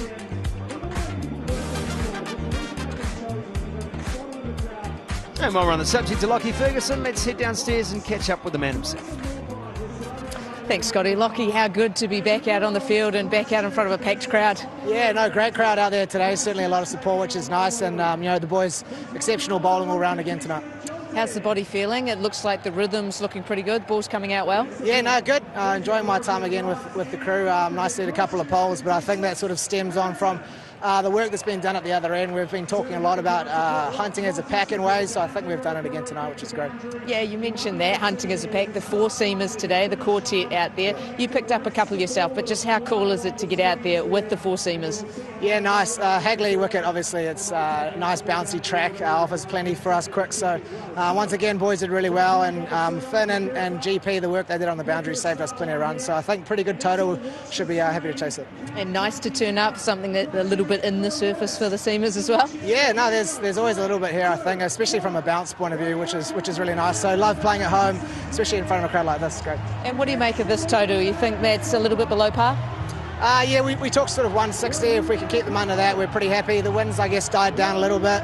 I think with the lights, normally it comes on, the ball sort of skids on a bit better under lights. So looking forward to seeing Finn and Saif open up tonight, and we'll go from there. Yeah, thanks for your time, Lockie. A wonderful performance for yourself, and hopefully you can just put your feet up now. Thanks very much. He normally targets that front pad early on, tries to get the ball just a shape back.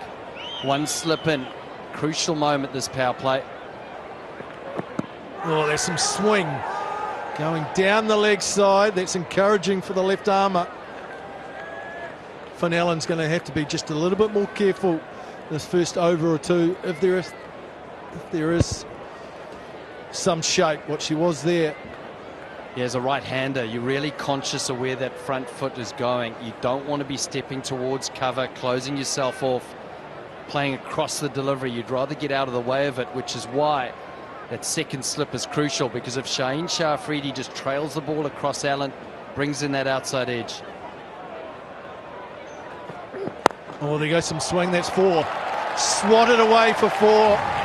That's brutal from Finn Allen, continuing where he left off in Dunedin. Oh, nice crunch. Little bit of swing straight in the middle of Finn Allen's bat. Normally coaches will say, start again, start your innings again. Well, he hasn't. He's just started where he's left off. Yeah, New Zealand is saying, keep going. Keep going, son. If you can produce half of what you did 2 days ago, we're in for some entertainment. Slips come out of play already to mid-wicket, so that leg side has been strengthened, and long on. Babar Azam has gone back all the way to long on. 2 balls bowled. Interesting tactic. Oh, that'll be 4. That was wild down the leg side. Did well to catch up with it. Back-to-back boundaries. Finn Allen's underway. Shaheen Shah Afridi putting his hand up and saying, I'm sorry, lads, I got that wrong. And he did. Look at that. way down the leg side. All you have to do is get a little bit of willow on that. Finn Allen does. Just tickles it past. Fine leg for another boundary. Yep. And there's the recognition saying, my fault, bad delivery. It's a good start. 8 already from 3 balls. Well, there's a leading edge and out! Out! Finn Allen's gone early! And look at Afridi, he's pumped! That's the start Pakistan needed. And on the back of 2 boundaries, they get their key man, Allen, on the way. Oh, when you look at the line of this, the stumps weren't in play. It was down leg side again from Afridi. And Allen just tries to just nurdle it. It's a square leg, closes the face, gets a leading edge. Saeem Ayub with the catch. And they're pumped. They know how important that wicket is. Shaheen Shah Afridi loves it. Finn Allen doesn't. He goes for 8. It's 8 for 1.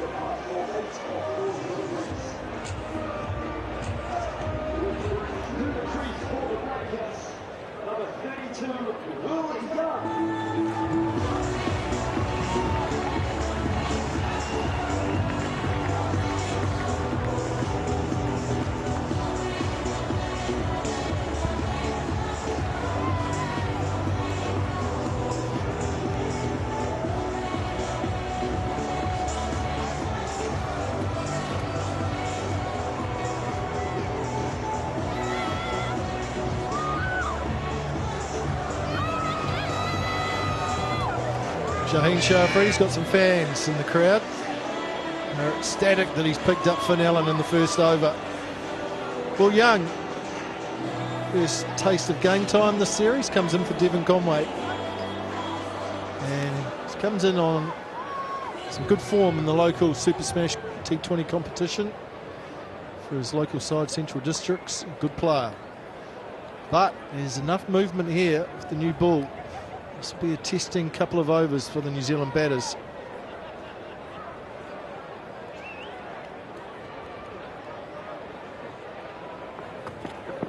Oh, that's wayward down the leg side. Good work by Rizwan, who's the gloves on tonight. Yeah, good work from Rizwan, but Shaheen Shah Afridi, who's normally so accurate, he's been down leg side at least 3 of the deliveries in this over and gets fortune with one of them. That one there, it's just outside leg stump. Finn Allen just tries to turn the ball, and that's why he's so gutted about that. It's just a regulation turnaround to square leg. It's down the leg side too, off the hip, so I think leg buys, which will be signalled here by umpire Wayne Notes. It is. He hasn't bowled one across the right-handers. He's tried to swing every delivery, Shane. Just been down leg side.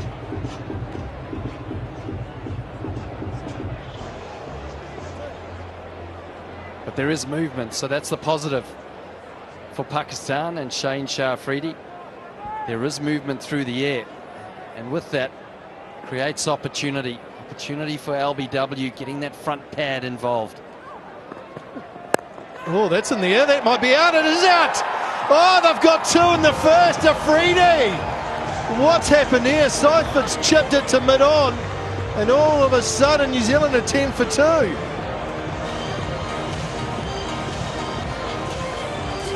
Well, Shaheen Shah Afridi skipping his step, and he's got his celebration back as well. Inside half of the bat from Seifert.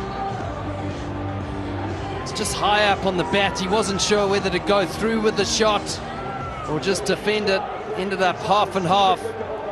Dangerous. Tim Seifert goes for naught. It's 10 for 2. His T20 career. It's very slingy action. Slip and play. Nicely played by Young. He's off the mark. Well, the second wicket to fall. That of Tim Seifert, just inside half of the bat. Did well getting his pad out of the way. Have a look at this. Just bat turning in his hand. He wasn't sure whether to just punch it down the ground, and maybe it was the bounce of Afridi that did him. And Afridi's got his celebration back. His signature celebration. Some celebration, isn't it? got it out twice in their first over. And all of a sudden, 158's looking a bit further away and a good total. Pressure on New Zealand now with the bat. They've been so good batting first throughout the series. Job to do chasing here. Good running too, Daryl Mitchell. Let's have a look at this first over on Hawkeye, Grant, because it was all over the place. Well, we said it was down leg. That one on line. Here we go. Down leg side again. That one there. That was missing the stumps. That was the dismissal. And again, making Rizwan work hard for his match fee today. That one right on the money. That's where Shane Shafridi normally is every delivery. But it was a little bit all over the show. He got 2 wickets.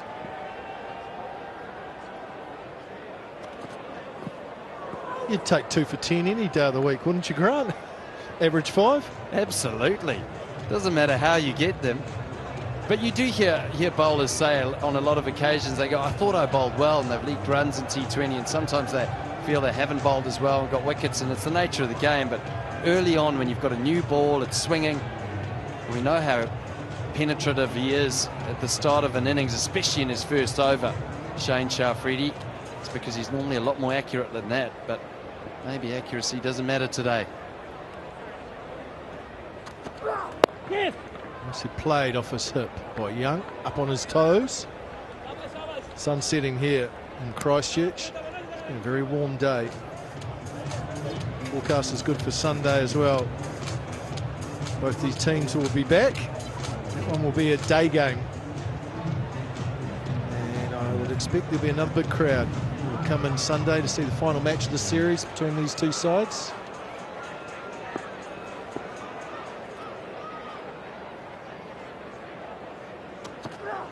Oh, that's full.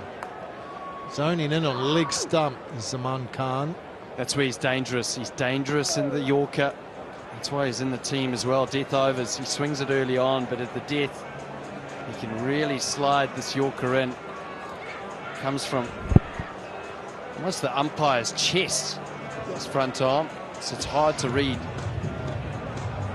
Yeah, we talked about it in Dunedin, Grant. Lasif Nwanga basically clone. The release point is right in the middle of the umpire's chest. It's very hard to adjust your eyes to. And pace off, there'll be another delivery to be bowled.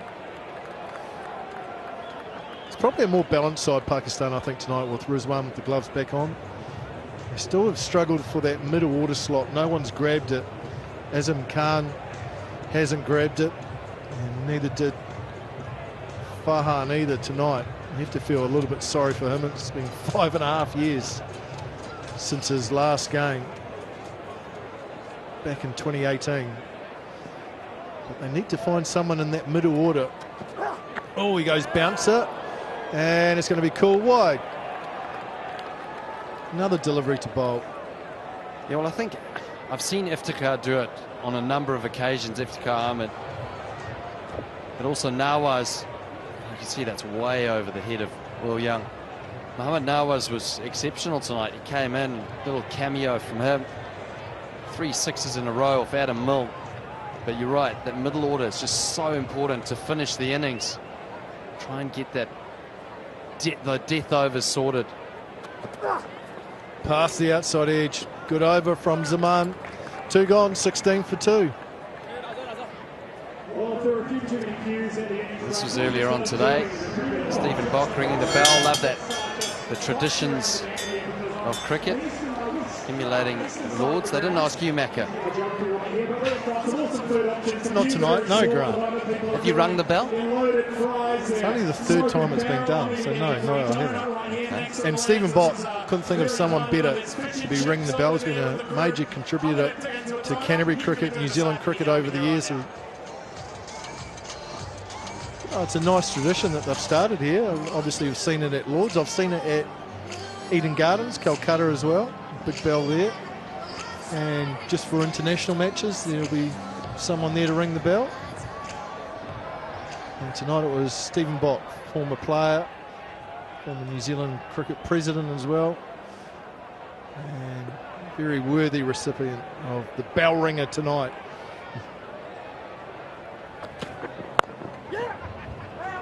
good running. And that's how you build and start a partnership, is by good running between the wickets.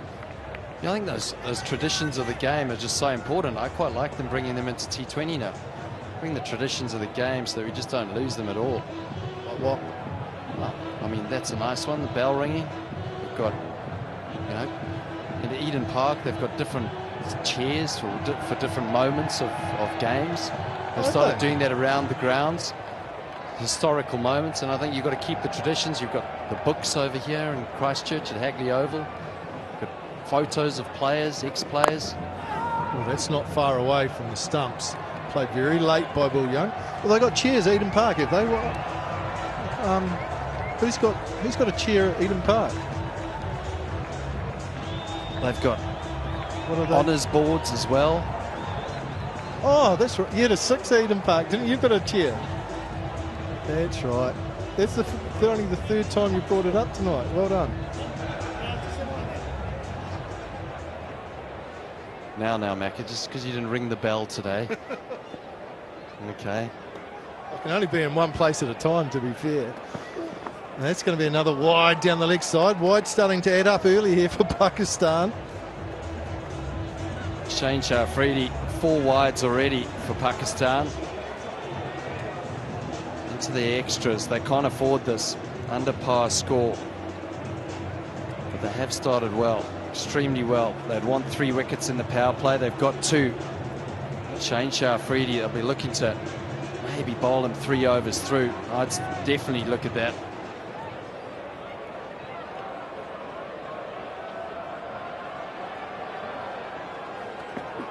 Oh, it's off the hip again. It's nicely played by Young. He's lost his direction a touch here, here's Shaheen Shah-Afridi. Drifting into leg stump far too much. Yeah, I'm not sure he will go 3, Grant. There is the possibility he could, but I just don't think he looks like he's got the rhythm. I know he picked up 2 wickets in the first over, but he certainly hasn't been at his best, so maybe he'll throw the ball to the likes of Mohammad Wasim Jr., who can shape the ball, or even Harris Ralph. See if they're going to have a good night out. Harris Ralph will be relieved that Finn Allen's back in the shed. And it's pulled away and out. What a catch. It's a beauty. And wow, Afridi's got 3. Pakistan on top here at Hagley. And Will Young's on his way. Shane Shafridi having a night out here at Hagley Oval. This time it's short. He goes across Young. Young seems to get a great connection, but hits it straight to mid-wicket. It's a fine catch. Pakistan backing up their bowlers. It's Mohammad Nawaz with the catch. Shane Shafridi getting his celebrations in here at Hagley Oval, and Will Young has to go for 4. It's 20 for 3.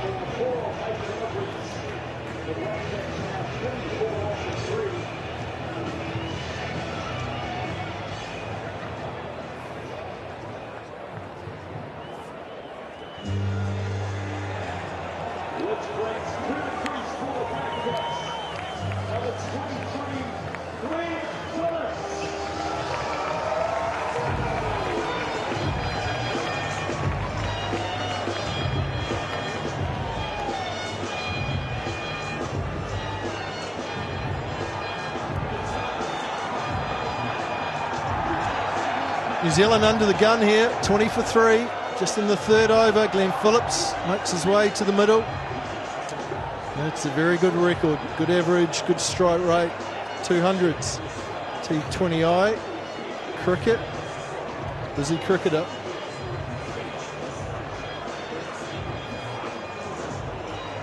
Freedy, the skipper, leading the way, 3 for 13. Oh, he might get a 3rd now and say, yeah, I'm going to give myself another grunt. Pakistan needed early wickets and they've got it. Now the pressure on the New Zealand batting lineup. Slip and play still for Phillips. Deep backward square leg on the big boundary, waiting for something in the air. And there's a 3rd in play as well. Top left of screen. Another 2 fielders out. Can Afridi swing one back into the front pad?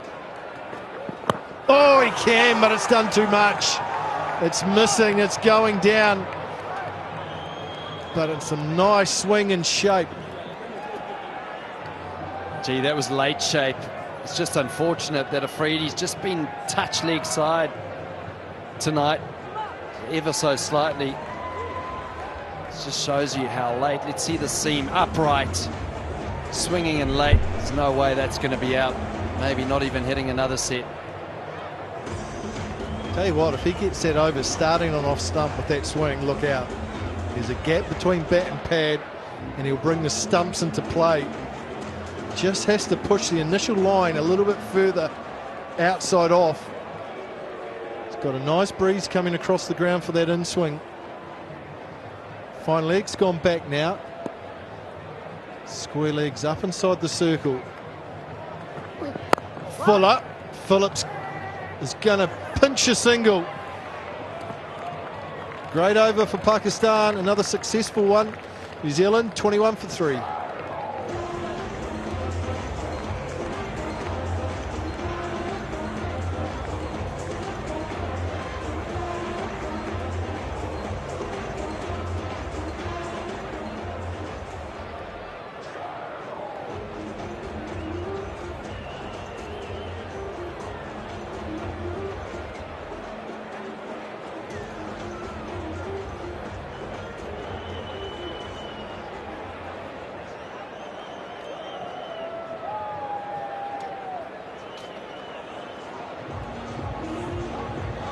Top 3 for New Zealand are back in the shed.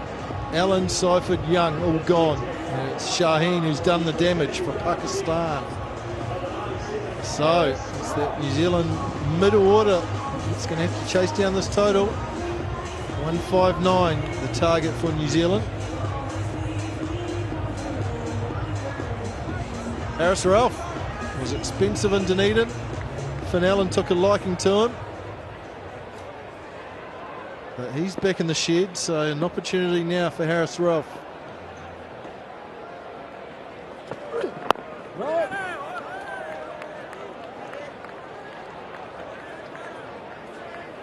I spoke to Harris Ralph before the game, and he said he was really keen to show everyone the sort of pace he's got.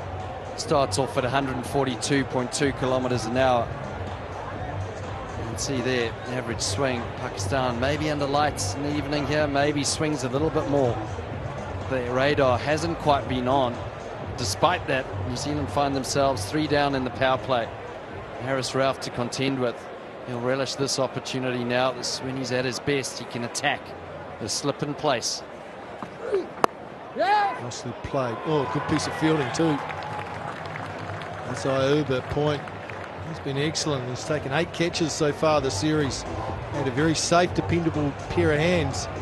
Pakistan have to be good in the field if they're going to defend this. And that's excellent from the youngster. It's just the second time that New Zealand have lost 2 wickets in T20 internationals in the first over. Previous was against Pakistan and Rawalpindi. And that was the game where Chapman scored 104 of 57 balls.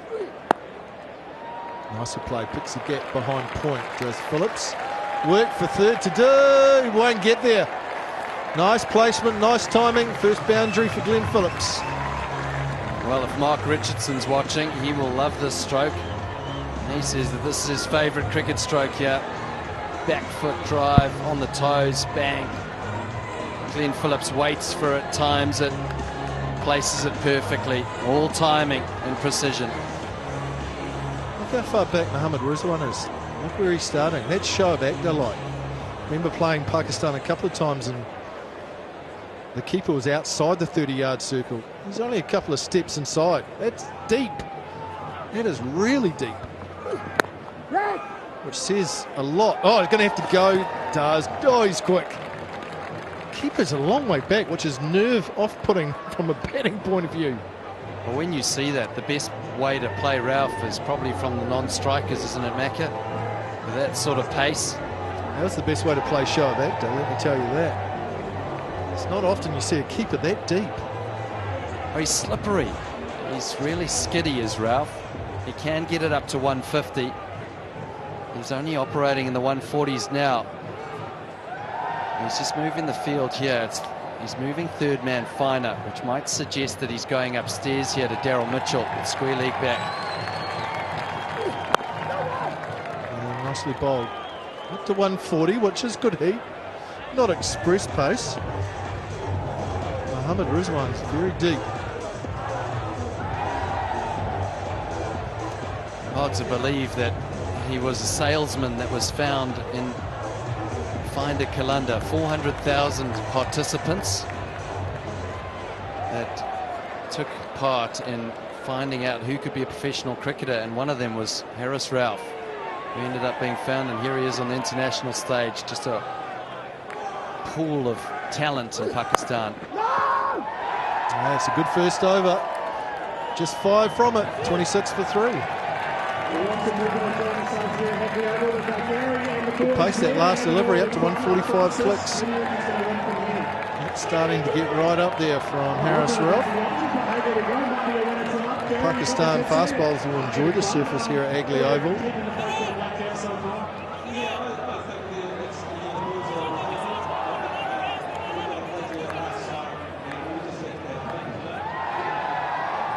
Take the faces down. What do you reckon? Take the fight by Tex fans.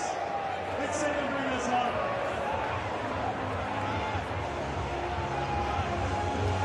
26 for 3 after 4. Pakistan have made a good start here in game 4. Shaheen Shah Afridi Grant is about to start his third over. Skipper wants 3. Edged and gone. Where's the slip? Where's the slip? He was there a couple of balls before he's gone. And Phillips will pick up a boundary. Well, what a change of fortune. Tell you what, the second delivery Shaheen Shah Afridi bowled, Finn Allen hit for 4. And all of a sudden he had mid-on back, square leg back. He changed his field. Once he got his wickets, the slip was in place all the time, but not this time. An opportunity missed by the skipper. Lucky enough to have Yasser Arafat on the mic. We'll get to him after this delivery. Evening, Yasser. Good evening, Maka. Oh, that's a beauty. Hey, great start by Pakistan. The skipper's leading the way, isn't he? Yeah, you can't ask better start than this. We can take that start any day, any game. So yeah, 30 for 3, looking good. Shaheen Afridi bowling really well. He stepped up at the right time, and then going so far good for Pakistan. Tell me, your head of performance, what does that role involve? I'm a high performance coach for this trip, so hopefully Nice. the performance is not as good as I would like to, but yeah, hopefully if we do the things right, it'll be a good for the team here. Oh, that's short. It's up. Just short. There's some bat on it from Phillips. A little bit of helmet as well. That's good from Afridi. And Yasser, you played a season for Canterbury a few years ago, so first time back in Christchurch for a wee while. It's changed a little bit, hasn't it? Yeah, it was good old days. Back in 2012, I recall. It's 12 years now, and I'm back to New Zealand after 12 years, actually. And I had a good year with Canterbury, made some good friends here, and thankfully, I retired quite early. By looking at the players now, especially I feel for the bowlers nowadays, especially in the first 3 games. It's a high-scoring game, but this ground looks okay. The boundaries are bigger for the bowlers. So if we, bowl well, we have got a good start in the power play. If we carry that momentum in the middle part, so hopefully we can defend that target. Yeah, it's a good point. I mean, some of the other grounds earlier in the series, pretty unforgiving for the bowlers. This ground certainly has bigger boundaries that bowlers enjoy. And T20 is just a hard game, full stop, for fast bowlers especially, isn't it? Yeah, it is. It is. Fast bowling is, especially the rules nowadays, especially in the white ball format. But again, the bowlers who are successful are the ones who execute their skills well and, back themselves. And that's what we've been telling them. The planning, what we do before the games, is the matter is that we are not executing our skill well in the previous games. So hopefully, but the start we got in this game, the bowlers or all the players got the confidence from this start, and then hopefully we do well in the rest of the game. Hey, Glenn Phillips has been checked out after that blow to the helmet, so he's good to go. And yes, the series is obviously gone, but this game and one more on Sunday, they're important because it's all preparation heading into T20 World Cup, isn't it? Yeah, it is, because before coming into the series, we have 2 points in our mind. That obviously winning the series, which is already gone, but the second thing was trying our new players. We got like 16 to 17 game before the World Cup, and we want to try, because what we was lacking before the series was the middle part. When we bat, we lack the power hitting or the players who can finish the game well. So there are few other things which came up in this series as well. So we need to go back, sit down, have a think about it, and then get ready for the World Cup. There's a lovely shot from Glenn Phillips, just punched down the ground for 4. Yeah, so what was the feeling at half-time? 158 on the board, on the lower side, but Mohammad Rizwan played a magnificent innings, didn't he? Yeah, I mean, the power play, you see the power play, we were 51-1 in power play, but we couldn't continue that momentum into that middle phase. But again, Rizwan played exceptionally well. He does what he does, and for the last 3-4 years for Pakistan. And again, Babar Azam was exceptional throughout the series. Unfortunately, couldn't make it into a big one today. But again, we have players who can, if we play like the way we've been playing T20 format for the last 2-3 years, I'm pretty sure that these guys can do wonders for Pakistan. Hey, thanks for those thoughts, mate. Always great to chat and great to see you back in Christchurch. Yes, sir. Thank you, Mike. Thank you. Thanks for your time. Oh, it's an eventful over. 2 boundaries, single to finish the over. Phillips hit in the head and the helmet. All go, 5 gone, 35 for 3.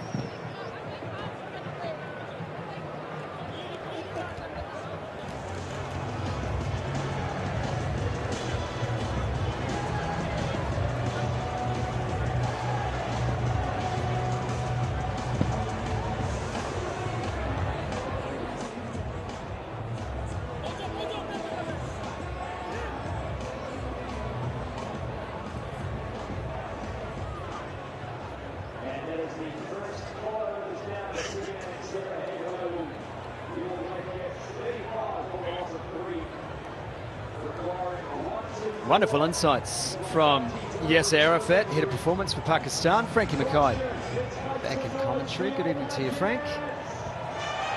Good evening, Scotty. It's been a wonderful evening here at Hagley Oval. Great crowd in. Been provided some pretty electric cricket as well. Slingy Zaman back into the attack. Well, Shane Shafredi, 3 wickets inside the power play. And New Zealand, in terms of this series, in uncharted waters. They've had very good starts so far. And this is looking like it will be the lowest power play score. We said the same about Pakistan earlier this evening, getting through to 51, 35 for 3. Whoa! Runs are hard to come by. There's been accentuation of the spin, of the swing, should I say, tonight from the Pakistan bowlers, extracting much more than New Zealand.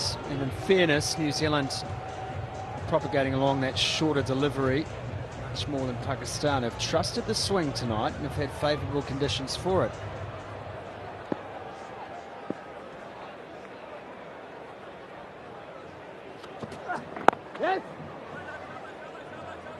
But it's tough going right now, and some maturity and experience will be called upon here. Mitchell and Phillips need to put significant partnership together, and also need to keep an eye on the required rate, Frank, which is now 8.5 per over.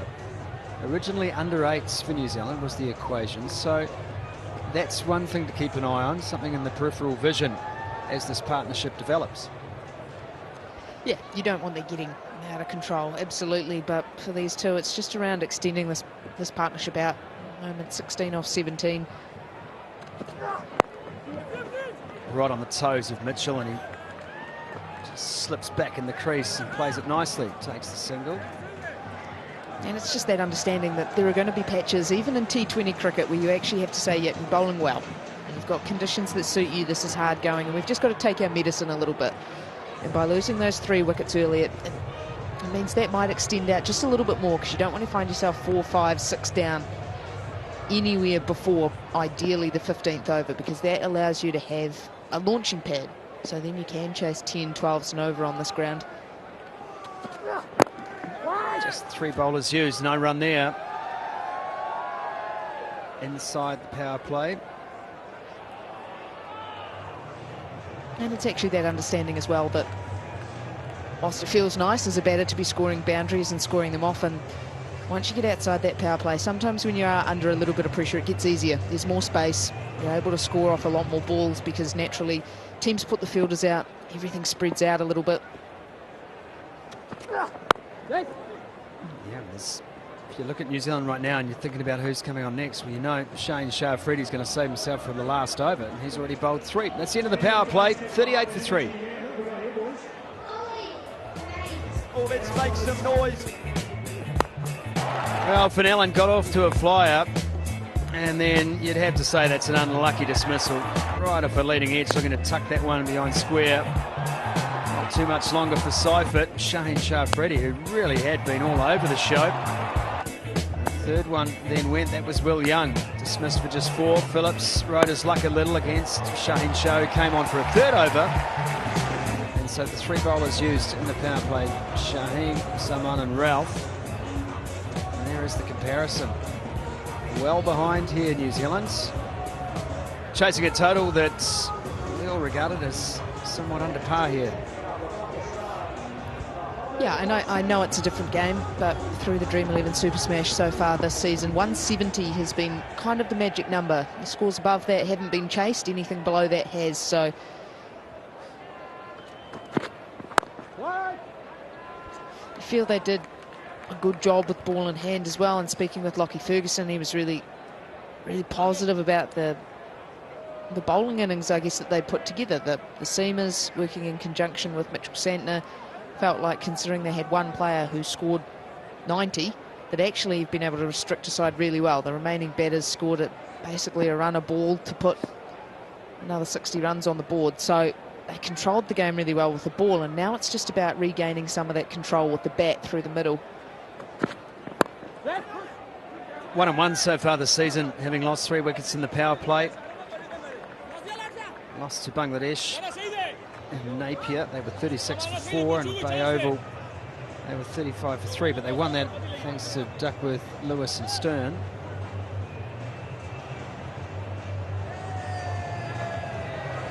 I think as well, when you've got 2 players, Daryl Mitchell's played a lot of his cricket here.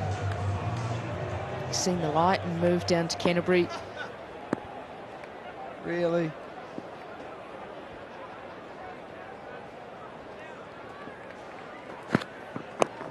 Oh, that's off top half of the bat, but it falls safely enough. Might have been a heart in the mouth moment for Phillips there. Seen better struggle, haven't we, with the short ball tonight, the one that hurries on. Haven't been too many to collect that, especially when hitting to that big boundary. It's just that extra bit of lift. So generally players are going to be comfortable playing the pull and hook shot when it's around that chest high. That feels like it's your meat and drink. When it starts getting above the shoulder into the eye line, that's when it gets hard. It gets hard to control the hands, control the bounce.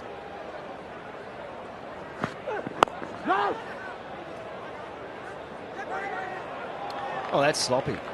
Really sloppy. Mohamed Nawaz. He is not going to make eye contact with anyone for the next 3 minutes.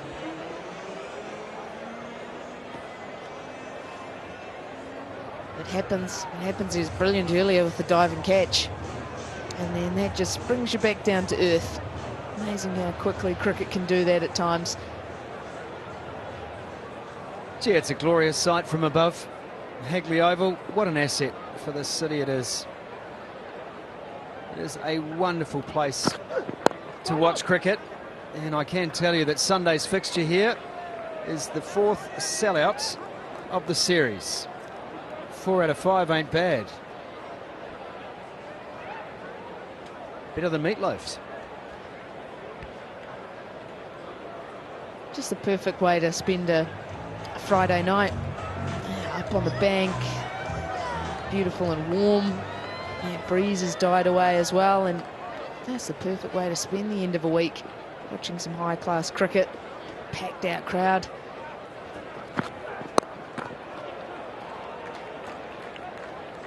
Just a single to finish the over for Wasim. 6 runs from it, 44 for 3. And so they are behind the Pakistan worm at the moment, but Wasim, who doesn't generate a lot of swing anyway, but signs there that might be the end of the more pronounced swing of the evening. So a chance to build now against Nawaz. Some left-hand ortho. Mitchell chips him away for 1 to start. I'll be intrigued how the New Zealand side go about playing the left-arm spin of Mohammad Nawaz. He's pretty accurate in how he goes about things. That economy rate is something he prides himself on, the control that he offers. And it was Mitchell Santner that seemed almost impossible to get away when New Zealand bowlers didn't concede a boundary. Pakistan really looked to go to the sweep shot. Be interesting to see if New Zealand look further down the ground. They do just that. Frankie Mackay pulled away through mid-wicket for 4. That's just a miss from Nawaz. Talked up the consistency, and he tries to spear one in, and he just drags it short. Phillips quick onto the back foot, and with that extra bounce that the Hagley Oval surface offers you, it means you can trust it, get the hands through it, and he's just whipped that away. Now, I feel there's some pressure on Nawaz here. The seam bowlers have done a very good job so far, restricting New Zealand. Nawaz cannot lose control here and allow these two to get going. Good drift on that delivery into Phillips, who had to wait on it. 50 comes up for New Zealand. 7.5 overs in. I feel that's the way that both these players will look to play the spin. Feast on anything short, but otherwise looking to go down the ground for their single options and also twos. There's a lot of space down the ground to utilise.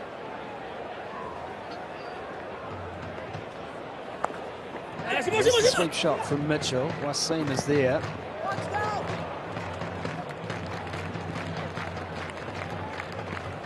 That is wayward. He has done. Where's he thrown it to? He's done well to skip around and get the throw away quickly, but he's taken the safety off and just biffed it halfway down the track. That's great commitment from the keeper. Oh, Rizwan. He is horizontal.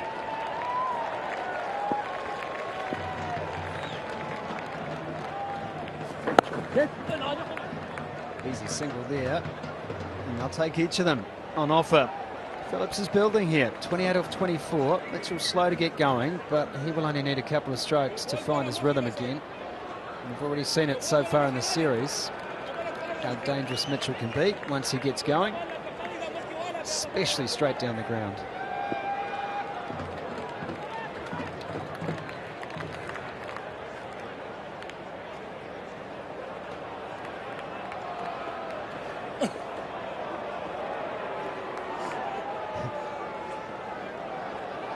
It was a very late pull-out, and Rizwan sees the funny side. Just a little cat and mouse. Trying to get in the head of the batter.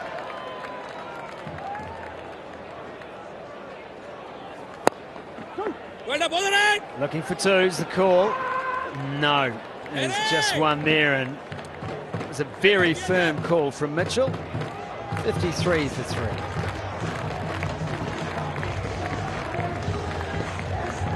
KFC 6 and shout. And we saw 6 sixes in the first innings from Pakistan. Download the KFC app, pick your zone, and if a 6 lands in your zone, well, you might win some treats from the Colonel. Now, there is a story behind that catch. Frankie Mackay, I believe.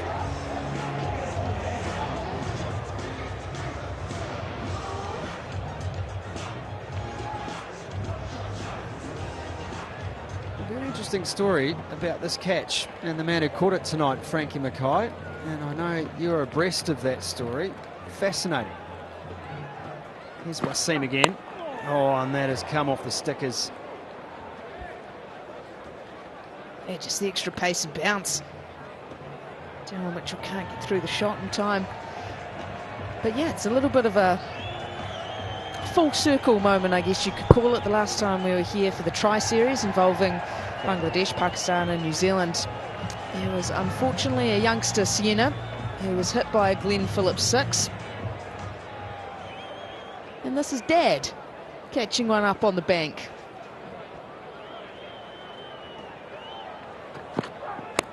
Yeah, that swung away nicely. Good shot, assured shot from Daryl Mitchell. I remember Sienna getting hit by Glenn Phillips. Whacked it hard too. So a nice moment for Dad. And Sienna, do we know if she's okay? We hope she is. Yeah, she's doing really well. Doing well after the Glenn Phillips blow, and also doing well in her cricket career. Whilst she's just a youngster, she is mad keen on it. And apparently pretty handy at it as well. So a name to look out for in the future. And hopefully got nice safe hands, just like Dad has up on the bank.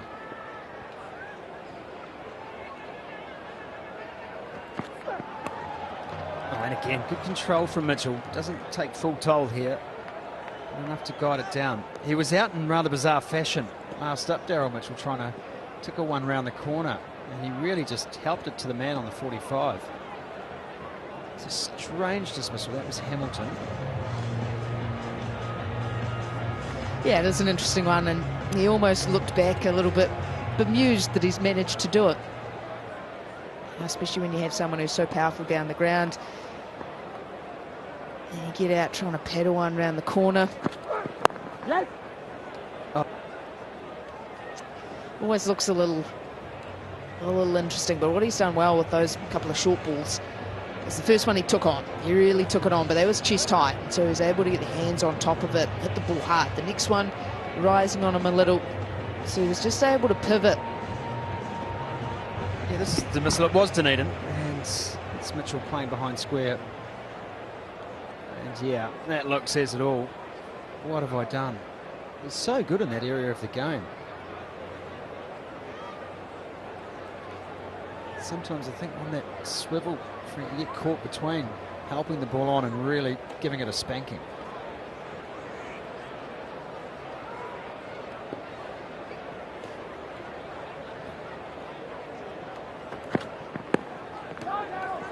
Cramps him up there, has to get back.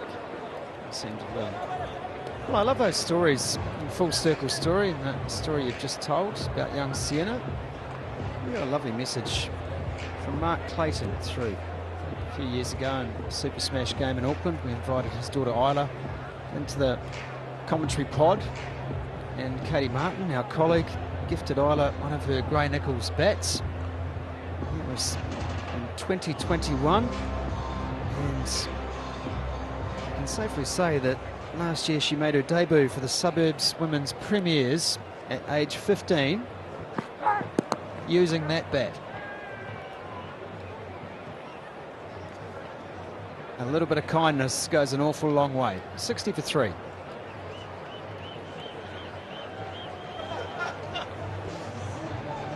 Well, this has made my day, Frank, because the Colonel's turned up with chicken dollars. And when you turn up with chicken dollars, you make everyone happy. Thank you, Colonel. I'm going to take some chicken bucks from you. That is outstanding. It's not often the Colonel comes to visit personally, but look, that's fantastic. That's going to be put to use later. What a delivery.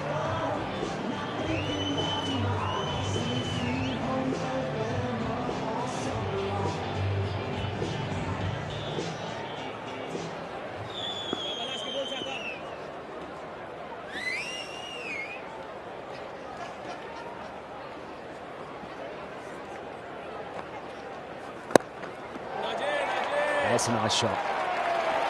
That's Daryl Mitchell at his strongest, opening up the chest.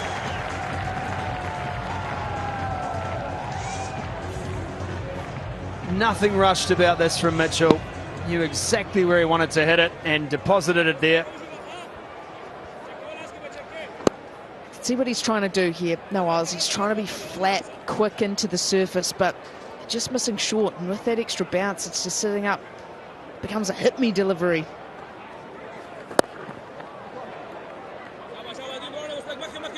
He'll work the ball into that area any occasion you give him. Daryl Mitchell, he's very good at that. It's a straight pull shot. And that's the short side too. That's the danger, is by feeling like you want to be quick and you want to be flat, skid the ball on, you're actually bringing the short side into play. Whereas down the ground is where he's got a little bit more protection to play with. Toss the ball up, let it sit in the surface. Oh yeah, I've done it!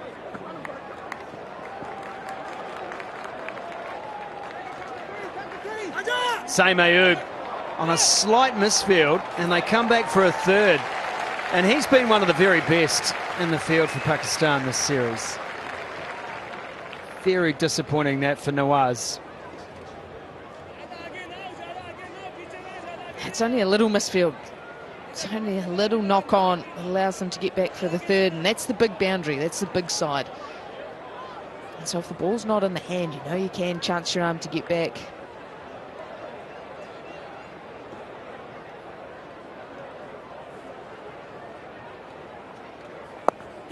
Swept in the air, chance in the deep, and just short. Oh, Wasim. I don't know whether he's lost that. I don't know how he has misjudged it, but he's accepted responsibility. It was a huge opportunity. And the bowler, Mohammad Nawaz, he's ended up on his knees. That's the top edge again. Sweep, hard to control. Just never comes in.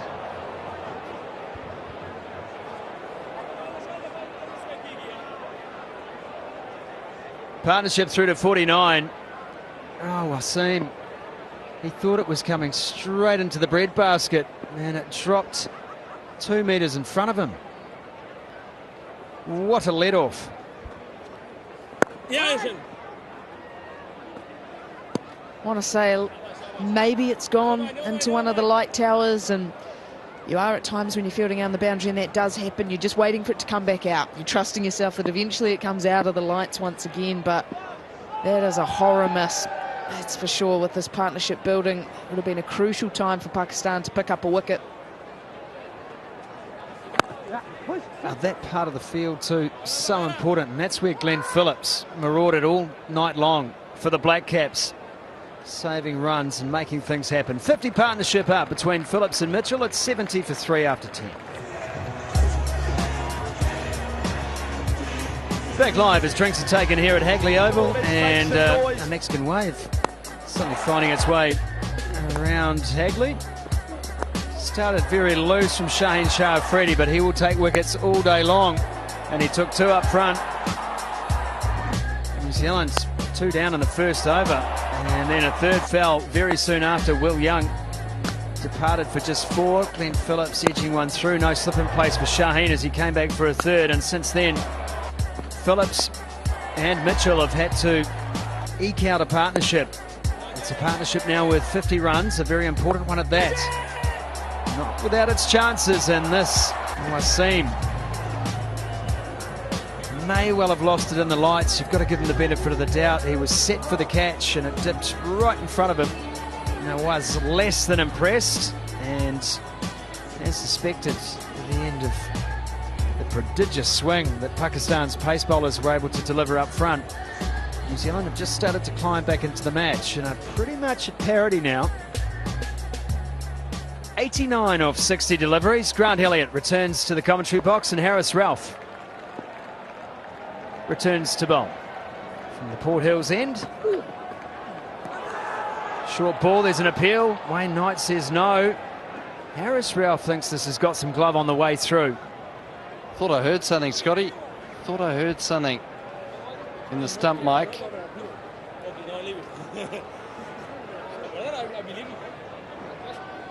I think Rizwan's overcalled him here.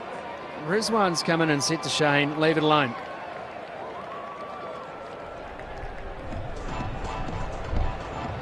I think it might be helmet. Looks like it may have just nicked the helmet. Nicked something on the way through. Not exactly an innocent look from Glenn Phillips, was it? He turned around rather sheepishly. I think that was worth having a look upstairs for. At the very least, a big wicket here. Oh, and that has cut Phillips in half. How that's missed the stumps is beyond me. Well, I think Phillips is glad it's missed everything. because this could have been very painful. Still a bit of nip. Oh, straight through the gate there. It's hit his elbow. Oh, that would hurt. Ow. Now, right decision not to go upstairs. But it was very close, very close. And the last delivery, troublesome for Glenn Phillips. Seaming off this pitch. Still plenty on offer for the likes of Harris Ralph. As I mentioned, the swing's all but gone now, but seam up from Ralph, always a dangerous delivery, especially when he's hustling it through. Now what Pakistan are doing now is the required run rate's at 9.26, and they know that at the halfway mark. They can bowl some tight overs, started with 2 dots, single, so just the 1 of 3 balls. If they can keep these overs tight, they can blow that run rate out, which will put pressure under these 2 batters, and then hopefully try and induce a false stroke out of them due to pressure. Looking for 2, they're going to go. Phillips is rapid, and Mitchell's no slug either. I don't want that, but that's a big boundary. It's well run. Mitchell weighted it nicely. Got on the back foot. It's always tough when you get on the back foot. But Mitchell races away. Glenn Phillips, well, we know he's quick. It was a quick call. Scurried back for the 2. So just 3 off this over so far.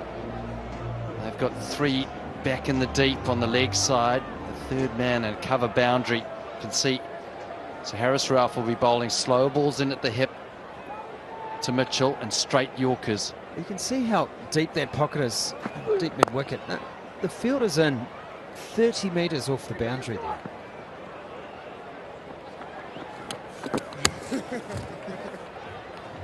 Long way off the road. Yeah, you don't mind that at the moment. I think as captain, if they hit it over, take their chance. And also, if you're on the rope, you've still got 10 metres behind you that's wasted. You can still run back. It has to be a heck of a shot, either along the carpet or in the air and quite flat. So it's smart there from Nawaz, who's out. He's trying to cut down that 2. And they just bunt and run. Yeah, just to illustrate just how much of a shot that would be. And they're going to run most here. And Pakistan are going to have to be very alert inside the circle. Very good over from Ralph. 5 from it, 75 for 3.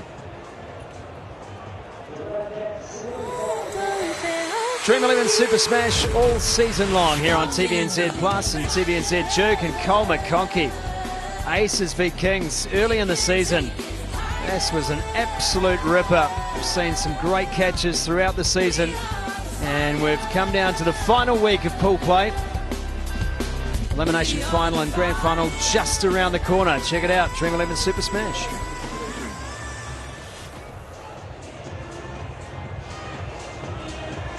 .84 from 54, the equation here.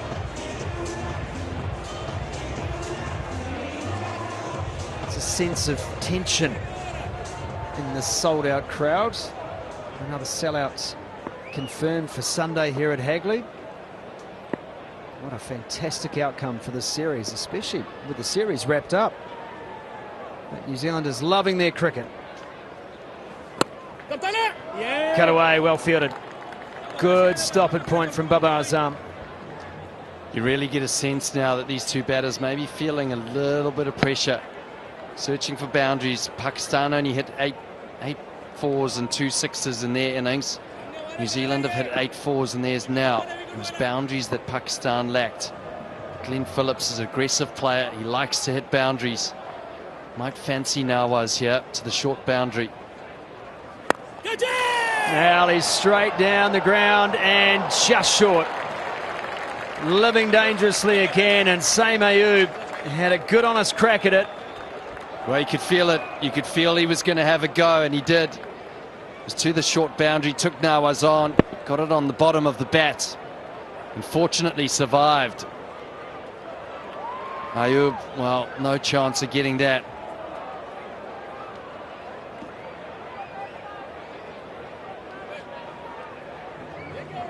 He's having a look at his woodwork here. Maybe calling for another bat. Glenn Phillips. It's crucial over this one because Harris Ralph has just bowled a great over of 5 off it, and we've seen Ralph, who's been brilliant in the death overs, takes the pace off it. Pakistan slightly ahead at this stage. They were 79 for 2, so real parity here in the game. And this was the overs where New Zealand dominated with Satner, Ferguson, bowled really well through the middle. Glenn Phillips and Daryl Mitchell are aggressive players. They want to try to take the game away from Pakistan here. The next 3 to 4 overs are crucial for New Zealand and for both teams. Pakistan want wickets, New Zealand want boundaries. Want to try and stem the flow of this required run rate that's going up. Pakistan was 79 for 2 at the same stage. So it's neck and neck in terms of runs on the board. But do not underestimate the impact of Mohammad Nawaz. Big over against Adam Milne. And he's got the ball in hand now. So he's already made a huge contribution to Pakistan tonight. And a chance to do so again with ball now.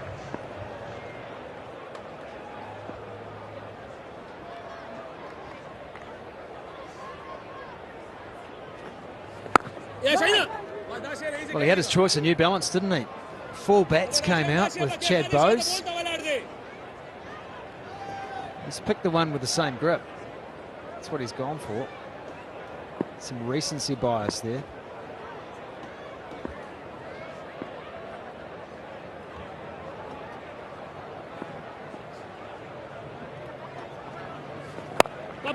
Wide, slashed away, this time through Babar Azam at backward point. Take the single. Would have been heavy work from Chad Bowes as well, because Glenn Phillips likes to bat with a 3-pound bat. Some of the heaviest bats in the team. Does enjoy a big railway sleeper. And when he hits it, it stays hit. He hasn't quite found the middle yet, you feel. Phillips, 38 of 36. Uncharacteristic. Normally strike rate a lot better than it is tonight. Yeah, it's painstakingly slow by Phillips standards. Both batters striking at just over 100 here. So one or both are going to have to increase. And sooner rather than later, you feel. Run rate required now hovering just under 10. 80 from 49. Nawaz looking to get out of the set. Just the 8 fours. No sixes so far in this innings from New Zealand. The loss of Finn Allen cheaply probably put paid to any significant figure in that column. Top 3 were knocked off in quick fashion by Shaheen Shah Afridi. Oh, that's edged away. Rizwan, he was on the move, leg side. And it's run away for 4. Phillips is in the 40s. New Zealand 83 for 3. And an apology from Phillips too.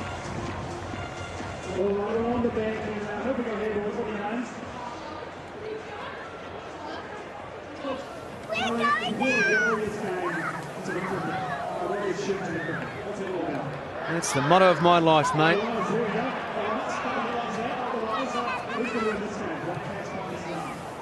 How good. Come to the cricket, spend the whole night sliding down the grass bank. What a vibe.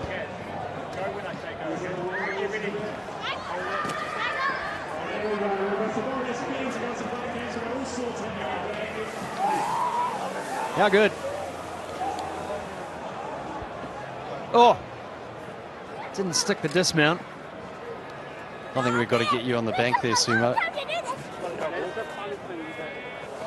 Race between you and Macca. Actually, I'd pay to watch that. Fast. It's down to fine leg.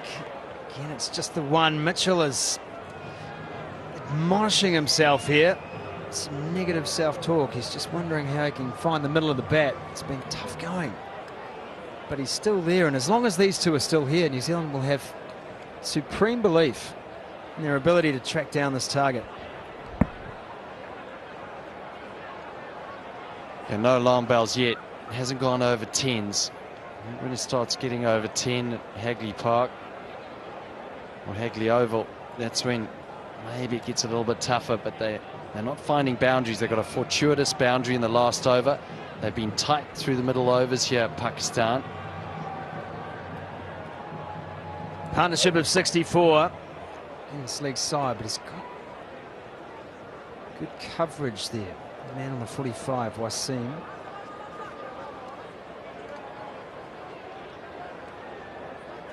Another question for you, Grant. Which of these two goes? Which of these two goes first? Decides to pull the trigger, look for the shot, take a risk? It's not going to be this over, I don't feel. It's just proper cricket. And I think the next over, if Nawaz bowls the next over, or whoever's bowling the next over, they're going to look to hunt that short boundary.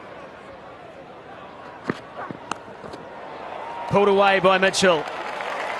That is a fine shot. That's off the middle of the bat, no doubt about it. Too short. Just a proper cricket shot from Daryl Mitchell. It was short from Wasim. He got inside the line under that left armpit and just rolled his hands over it. A great cricket shot. That's exactly what they'll do from this end. Just play some proper cricket shots. From the other end, they'll hunt that short boundary. A lot of kids in tonight. Wonderful to see Friday nights here in Christchurch. Mitchell. Now he's starting to get hungry. Now he's starting to stand tall. Too short and wide again from Wasim. Shane Shah says, nah, not there. Beautiful. He opens up the front leg, gives himself a little bit of room and slaps it through that cover point region. That's the shorter side, which is why Shane Shah Afridi's not happy. Doesn't mind getting hit for boundaries to the bigger side of the ground, but not there. Pressure on. Pressure on Wasim. What has he got? What's a full toss? Mitchell misses out.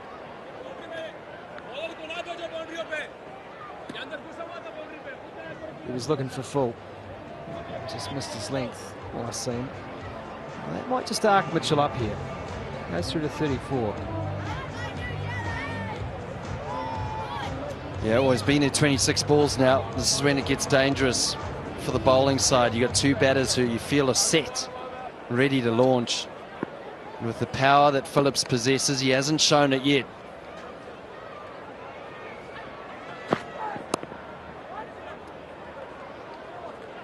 No run to finish. Wasim has a dot off the 6th and 94 for 3 after 13.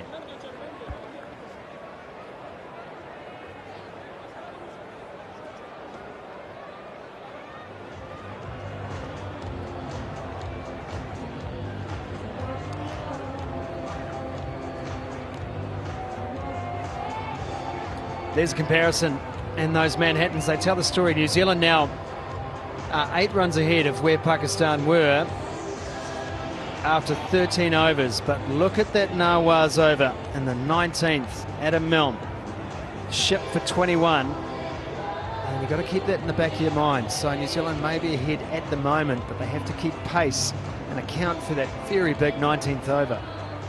This is the over, Scotty. Now Nawaz's last over. He's bowled 3. He's gone for 27. You felt that Phillips was hunting him in the last over. Daryl Mitchell loves to dance down to the spinners and hit them straight. Let's see what New Zealand are going to do here. Whether there's going to be a little bit of a counter-attack. He looks toey. Just fends this off into the leg side. Takes the single to start. We're in the situation where both of these players, they're in. You could probably afford to one of them being very aggressive. If they do get out, the other one looks to bat through. Can't afford for both of these players to get out. 2 new batters to be in. One of them has to take the responsibility for the whole innings. You feel that Glenn Phillips is looking a little bit itchy, looking leg side. I feel that he's the kind of shot maker against Nawaz who can find the boundary and clear it too. And that's exactly what he tries to do. And he does it successfully. 100 up for New Zealand. Great shot from Phillips. Step and hit. It was full from Nawaz. 2 full from Nawaz. All Glenn Phillips has to do is just throw his hands at that. He's got power. And it's the first maximum for New Zealand.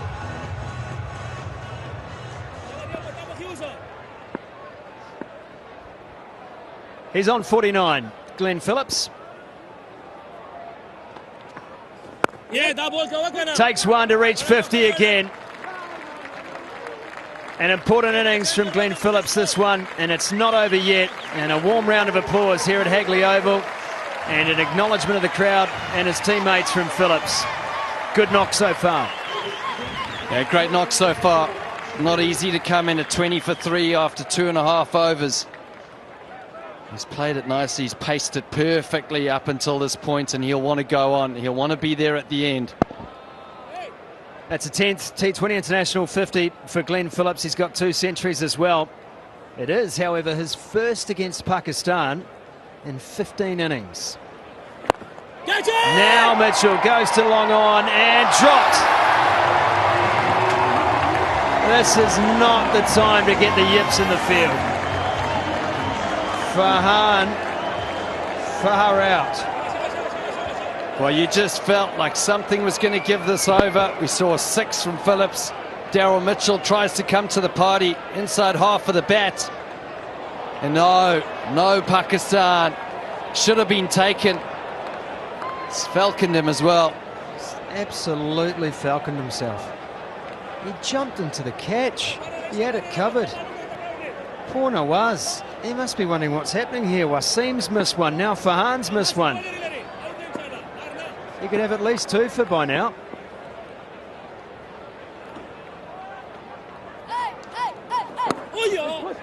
Off the inside edge. Take the single. 10 runs off the over, Grant. Now this delivery. So important for Nawaz. Yeah, well, the last 2 overs, one of Wasim, which went for 11, now this one at 10, all of a sudden the required run rate's under control. It's under 9s. Don't have to do anything stupid now. Can just play proper cricket shots. Wait for that bad ball. Daryl Mitchell.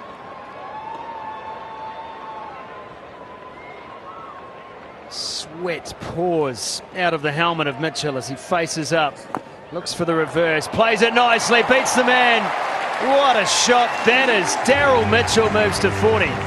And New Zealand now 108 for 3.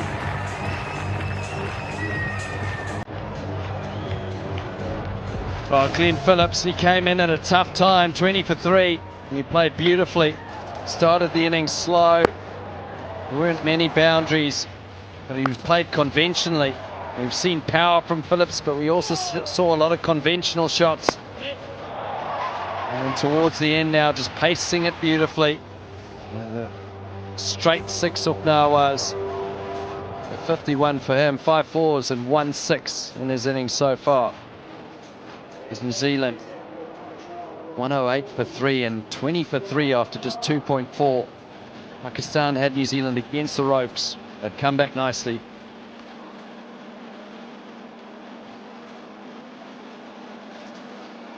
Partnership of 88 of 68 deliveries, and the strike rates have climbed. 3 overs ago, these two were going at just over 100. Grant Elliott. Now Mitchell's at 137. Phillips 121. He's on strike facing Zaman.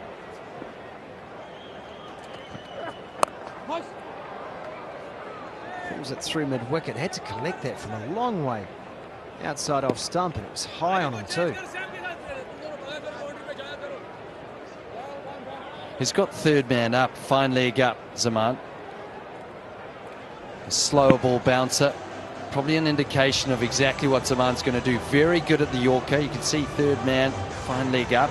No one behind the wicket, which means he's going to be pace off. He's got an excellent slow ball. He's going to try and force Mitchell and Phillips to hit him through the leg side. Exactly where it goes from Mitchell. They hustle through the first and they satisfy themselves with that. That one pace on the legs. Let's have a look. There you go, pace on, seam up. Probably not the line he wants to be. He wants to be in at the stumps or in at the legs of the batter, forcing them to hit to that big boundary. 90 runs these two have put on now. Singles off the first 2 deliveries. Phillips wants to play the shot. Crushes that straight to extra cover. No run there. Well, first ball 117 Ks, then he ramps it up to 132, and that back down to 118 can be unsettling as a batter. Difficult to find a rhythm. That's exactly what Zaman can do, especially at the death. He's now indicating to Shane Shafridi, says, I want to try and hit him on the knee roll. Let's see what he's going to bowl now. Excellent at the Yorker, Zaman. Exactly that. Well played by Phillips.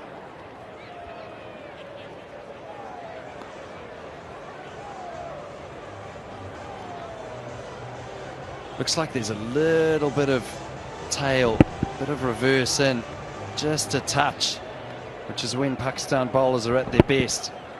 Get that little bit of shape for the Yorker. And that's exactly what Zaman is so good at the death. He's nailing that Yorker. Slower ball again. And Mitchell this time just bats it down to the leg side. Look at Phillips. His pace is incendiary. That is an outstanding 2. He's got a lot of airtime tonight, Glenn Phillips, in the field, and now with the bat in hand, not only when he's on strike, but just watch him. If you're a young player, watch this. Puts his head down, tap, and go. Tells Daryl Mitchell, don't worry, I'm running to the danger end. I'll get back for 2. It's so good. That is so good to watch.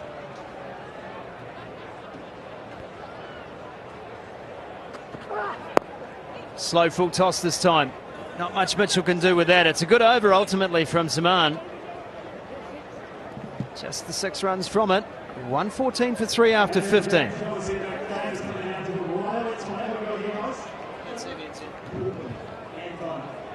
Can you pause and some hard analysis on this game? How's it going with your opinion? There we go, guys. It is your favourite player on the field today? Okay, and finally, final thoughts on the game and how they're going to get the job done. Yeah, BLACKCAP's going to win it. Up the line! The back here, I'll tell you what the BLACKCAPs are doing like.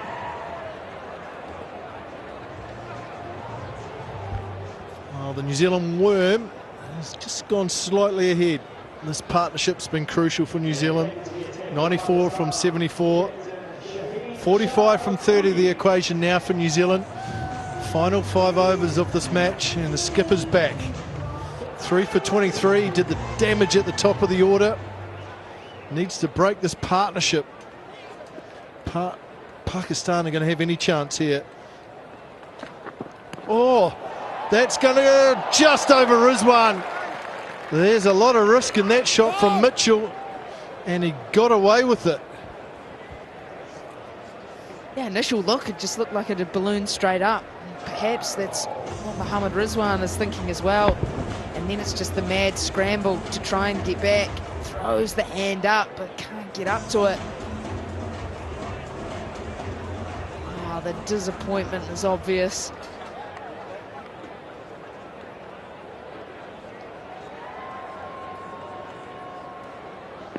Interesting option from Daryl Mitchell. Start the Shaheen over. Oh, that's hit hard by Phillips. It'll be a nice, comfortable 2. Been an excellent partnership.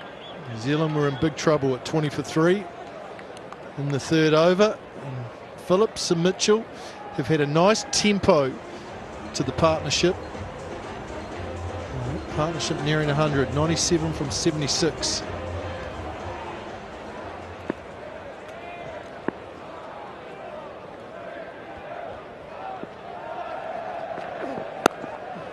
That's hit hard by Phillips out to the sweeper.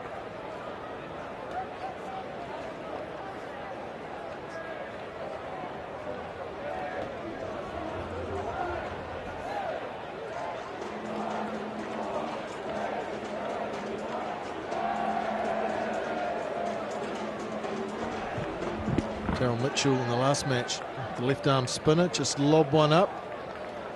Just playing that little lap sweep. What's he going to do this delivery? Oh, he's going to swing away. Swing away and put it into the crowd for 6. 50 up for Daryl Mitchell. He's done it in style. He's done it at a crucial time for New Zealand. Top knock. 100 partnership up as well.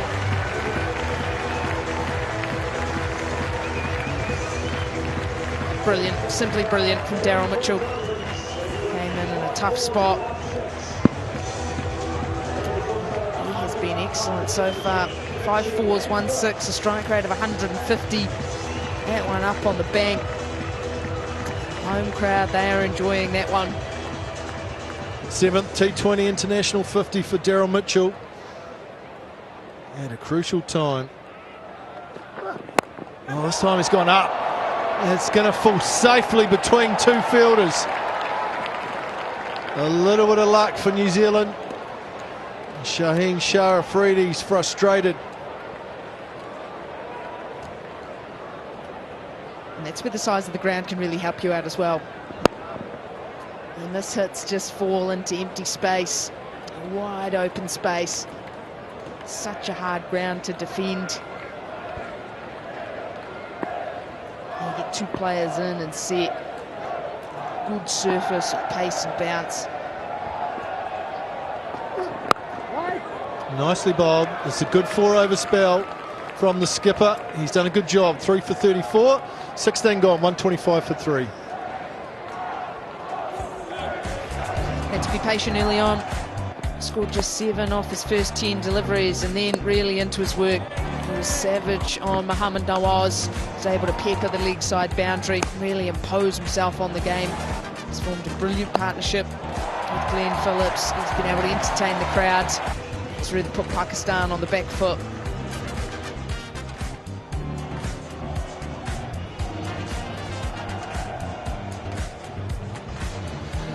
Very strong on the leg side, Daryl Mitchell this innings. 3 boundaries and a 6 on the leg side, but he's composed himself and played nicely. Plenty of support for the home side here at Hagley Oval. Partnership now 105 from 80. Required rate is just 8.5. 34 from 24. Shaheen Shah Afridi, the skipper's bowled out now.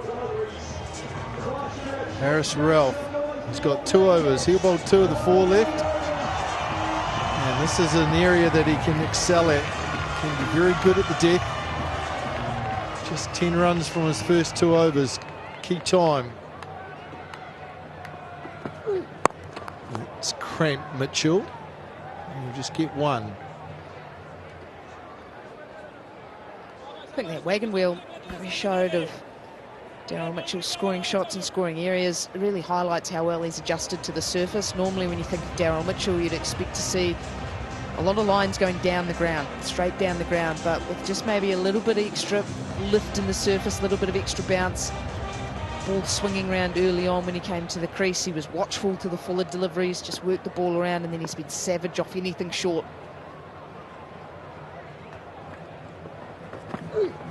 Oh, that sounded good. That's up in the night sky. It's gone many a mile. That is huge from Phillips, the big boundary. And the pumping gloves, Mitchell and Phillips doing the job here for New Zealand. And that man's happy to get his hands on the match ball. That's the slower ball, the change of pace. Off cut up from Ralph. And pick the bones out of that one, Glenn Phillips. That is right out of the screws. It's almost like the targeting start of the over. Put the bowler under pressure. That's a big shot from Phillips. Oh, that's a lovely hard off drive. But Harris Ralph got a decent hand on it. It still raced down to long off. Just the last 6 or 7 deliveries that Glenn Phillips has faced. The sound coming off the bat. That's everything coming right out of the middle. He's done well. Harris Ralph to not end up collected by that one. He's in no position at all to protect himself. falling down to the ground on his follow-through. 8 from the first 3 balls, so Ralph is under pressure. Finally, it goes back for Daryl Mitchell. Oh, what a shot that is. That's a Daryl Mitchell special. High left elbow straight down the ground for 4 more. There you go, we haven't seen much of it today, but now just 22 needed from 20 balls. He gets back in the batter's box. He just extends the hands through the ball. That is beautiful to watch. Picture perfect from Daryl Mitchell. Hold the pose. Black Caps are flying now. They put the foot down, haven't they, these two? Got themselves in a position, they say, right, we win this game now. And it's swung away. In the gap, there's 2 fielders back. Mohamed Wasim will get across. Phillips is running as fast as he can. You can hear him laughing. There's always something going on, isn't there, with Phillips down the middle. Chipping away at one another. Banter. It's a big over. It's gone for 14. This Canterbury crowd enjoying seeing one of their own out in the middle doing the job for New Zealand. It'll be another single to finish things off, which will mean 15 from the Harris Ralph over. 140 for 3.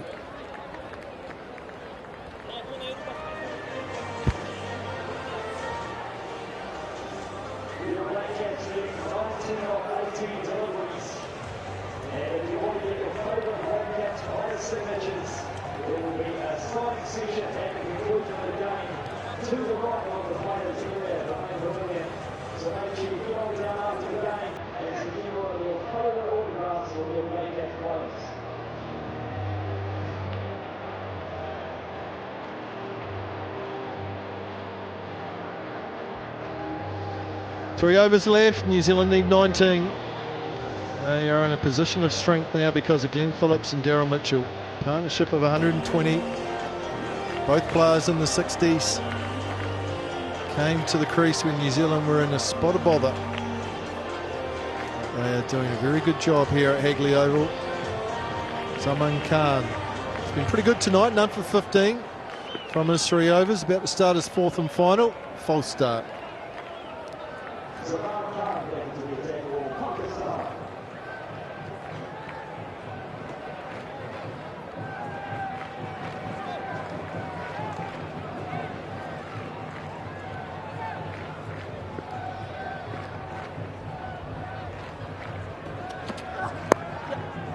Now, Pakistan, I think, have to bring some fielders up.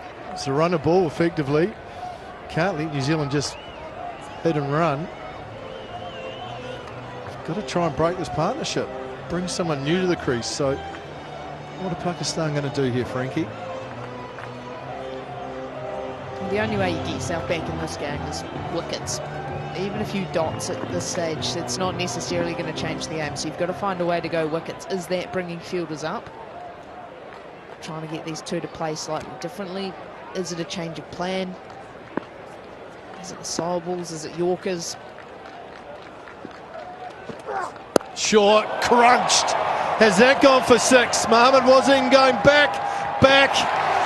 Not far enough. What a shot that is. Off the back foot over cover. Has it gone for 6? You betcha. Oh, that is some shot from Phillips. That is a big boundary.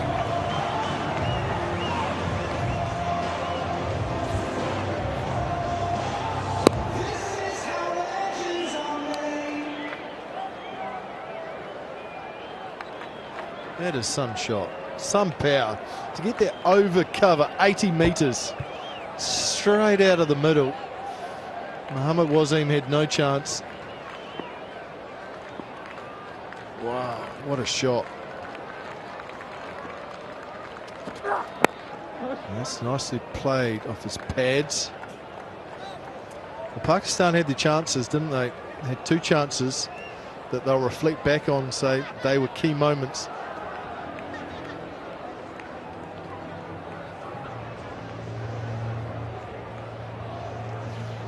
Yeah.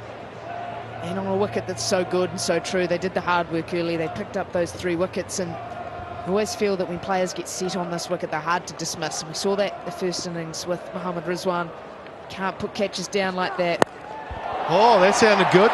There's another 6 into the crowd. New Zealand doing it in style. They are wanting a quick finish here at Hagley. Daryl Mitchell, he's getting in on the party as well. That is clean striking, that is. 85 metres.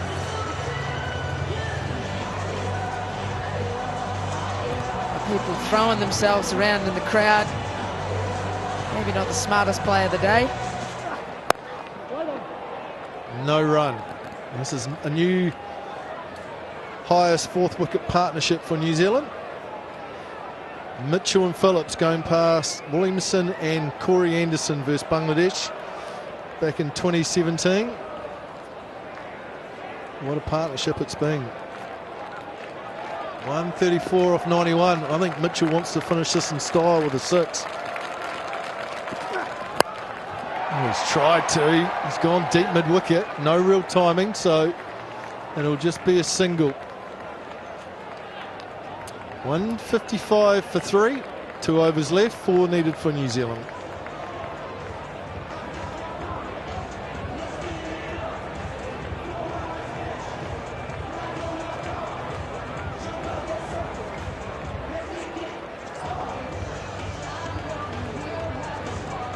Just 4 runs needed to win. Hagley, let's get behind BLACKCAPS. Let's hear it for yourselves. 8,000 of you filled up the park tonight. What a night it's been. An absolutely amazing atmosphere. Give yourselves a huge round of applause for an awesome 8,000. Well, it's a happy crowd here at Hagley. We've seen a good match where New Zealand have been put under pressure. Just 4 needed now. Harris Ralph with ball. Swung away for 4. And that's victory for New Zealand. Done in style with Mitchell and Phillips, who have put together a partnership of 139. New Zealand win by 7 wickets. That seems comfortable. At times it wasn't. But what an outstanding partnership between those two. Well, when you think wickets fell, 8 runs on the board, 10 runs on the board, and that's just in the first over. They'd lost 2. 3rd wicket fell at just 20, and then these 2, Daryl Mitchell, Glenn Phillips, put on a partnership of 139 off 93 deliveries. Outstanding to watch from these 2. It means New Zealand end up comfortable winners, home by 7 wickets with 11 balls to spare. Yeah, it wasn't looking like that at one stage when New Zealand were 20 for 3 in the 3rd over. But Phillips and Mitchell were very composed throughout that partnership. Picked their moments, picked their times to go after the bowlers. 7 wickets says it's a comfortable win, and in many ways at the end it was. But there was plenty of times throughout the innings that it was a little bit tough. New Zealand now lead this series 4-0. 1 match left on Sunday at this ground, and still some thinking for Pakistan to do. Combined very well, did Mitchell and Glenn Phillips. Complemented one another very nicely. Daryl Mitchell 72 not out, Glenn Phillips 70. And they enjoyed batting on this surface. It had some pace and bounce for the bowlers. Early on there was a hint of swing, but New Zealand continued their winning ways. Yeah, just felt it was actually a surface that offered a little bit for everyone. Mitchell Santner, really economical, looked tough to play with the ball for New Zealand. And batters got in, got set, they were able to score quickly, they were able to score all around the grounds. And there was swing on off early, as well as that pace and bounce and carry that you always see here at Hagley Oval. You know, Pakistan started well, the 3 early wickets to fall. Allen for 8, Seifert first ball, Will Young for just 4. And then it was all Daryl Mitchell, Glenn Phillips, 72 not out of 44, 7 4s, 2 6s for Mitchell. Just as good, Phillips 70 not out of 52, 5 fours, 3 sixes, and means the New Zealand side get home comfortably, end up 159 for 3, 11 balls to spare. And it was Shaheen was the only one who could make breakthroughs, took 3 wickets in his first spell, took a little bit of punishment later on, the radar wasn't quite there, but otherwise bowlers just struggled to make breakthroughs, struggled to break that big partnership. It took a little bit of tap as those two got going. They tried hard, Pakistan, and they did have some opportunities. There's the match summary. Pakistan batted first, 158 for 5 on the back of Mohammad Rizwan, 90 not out from 63. He was outstanding. Some late order hitting from Muhammad Nawaz, 221 from just 9. Matt Henry was outstanding, 2 for 22 from his 4 overs, as was Lockie Ferguson with 2 for 27 in New Zealand. Well, they were 20 for 3, and then it was the Mitchell Phillips show. Partnership of 139 got New Zealand home in the 19th over, and in the end New Zealand won by 7.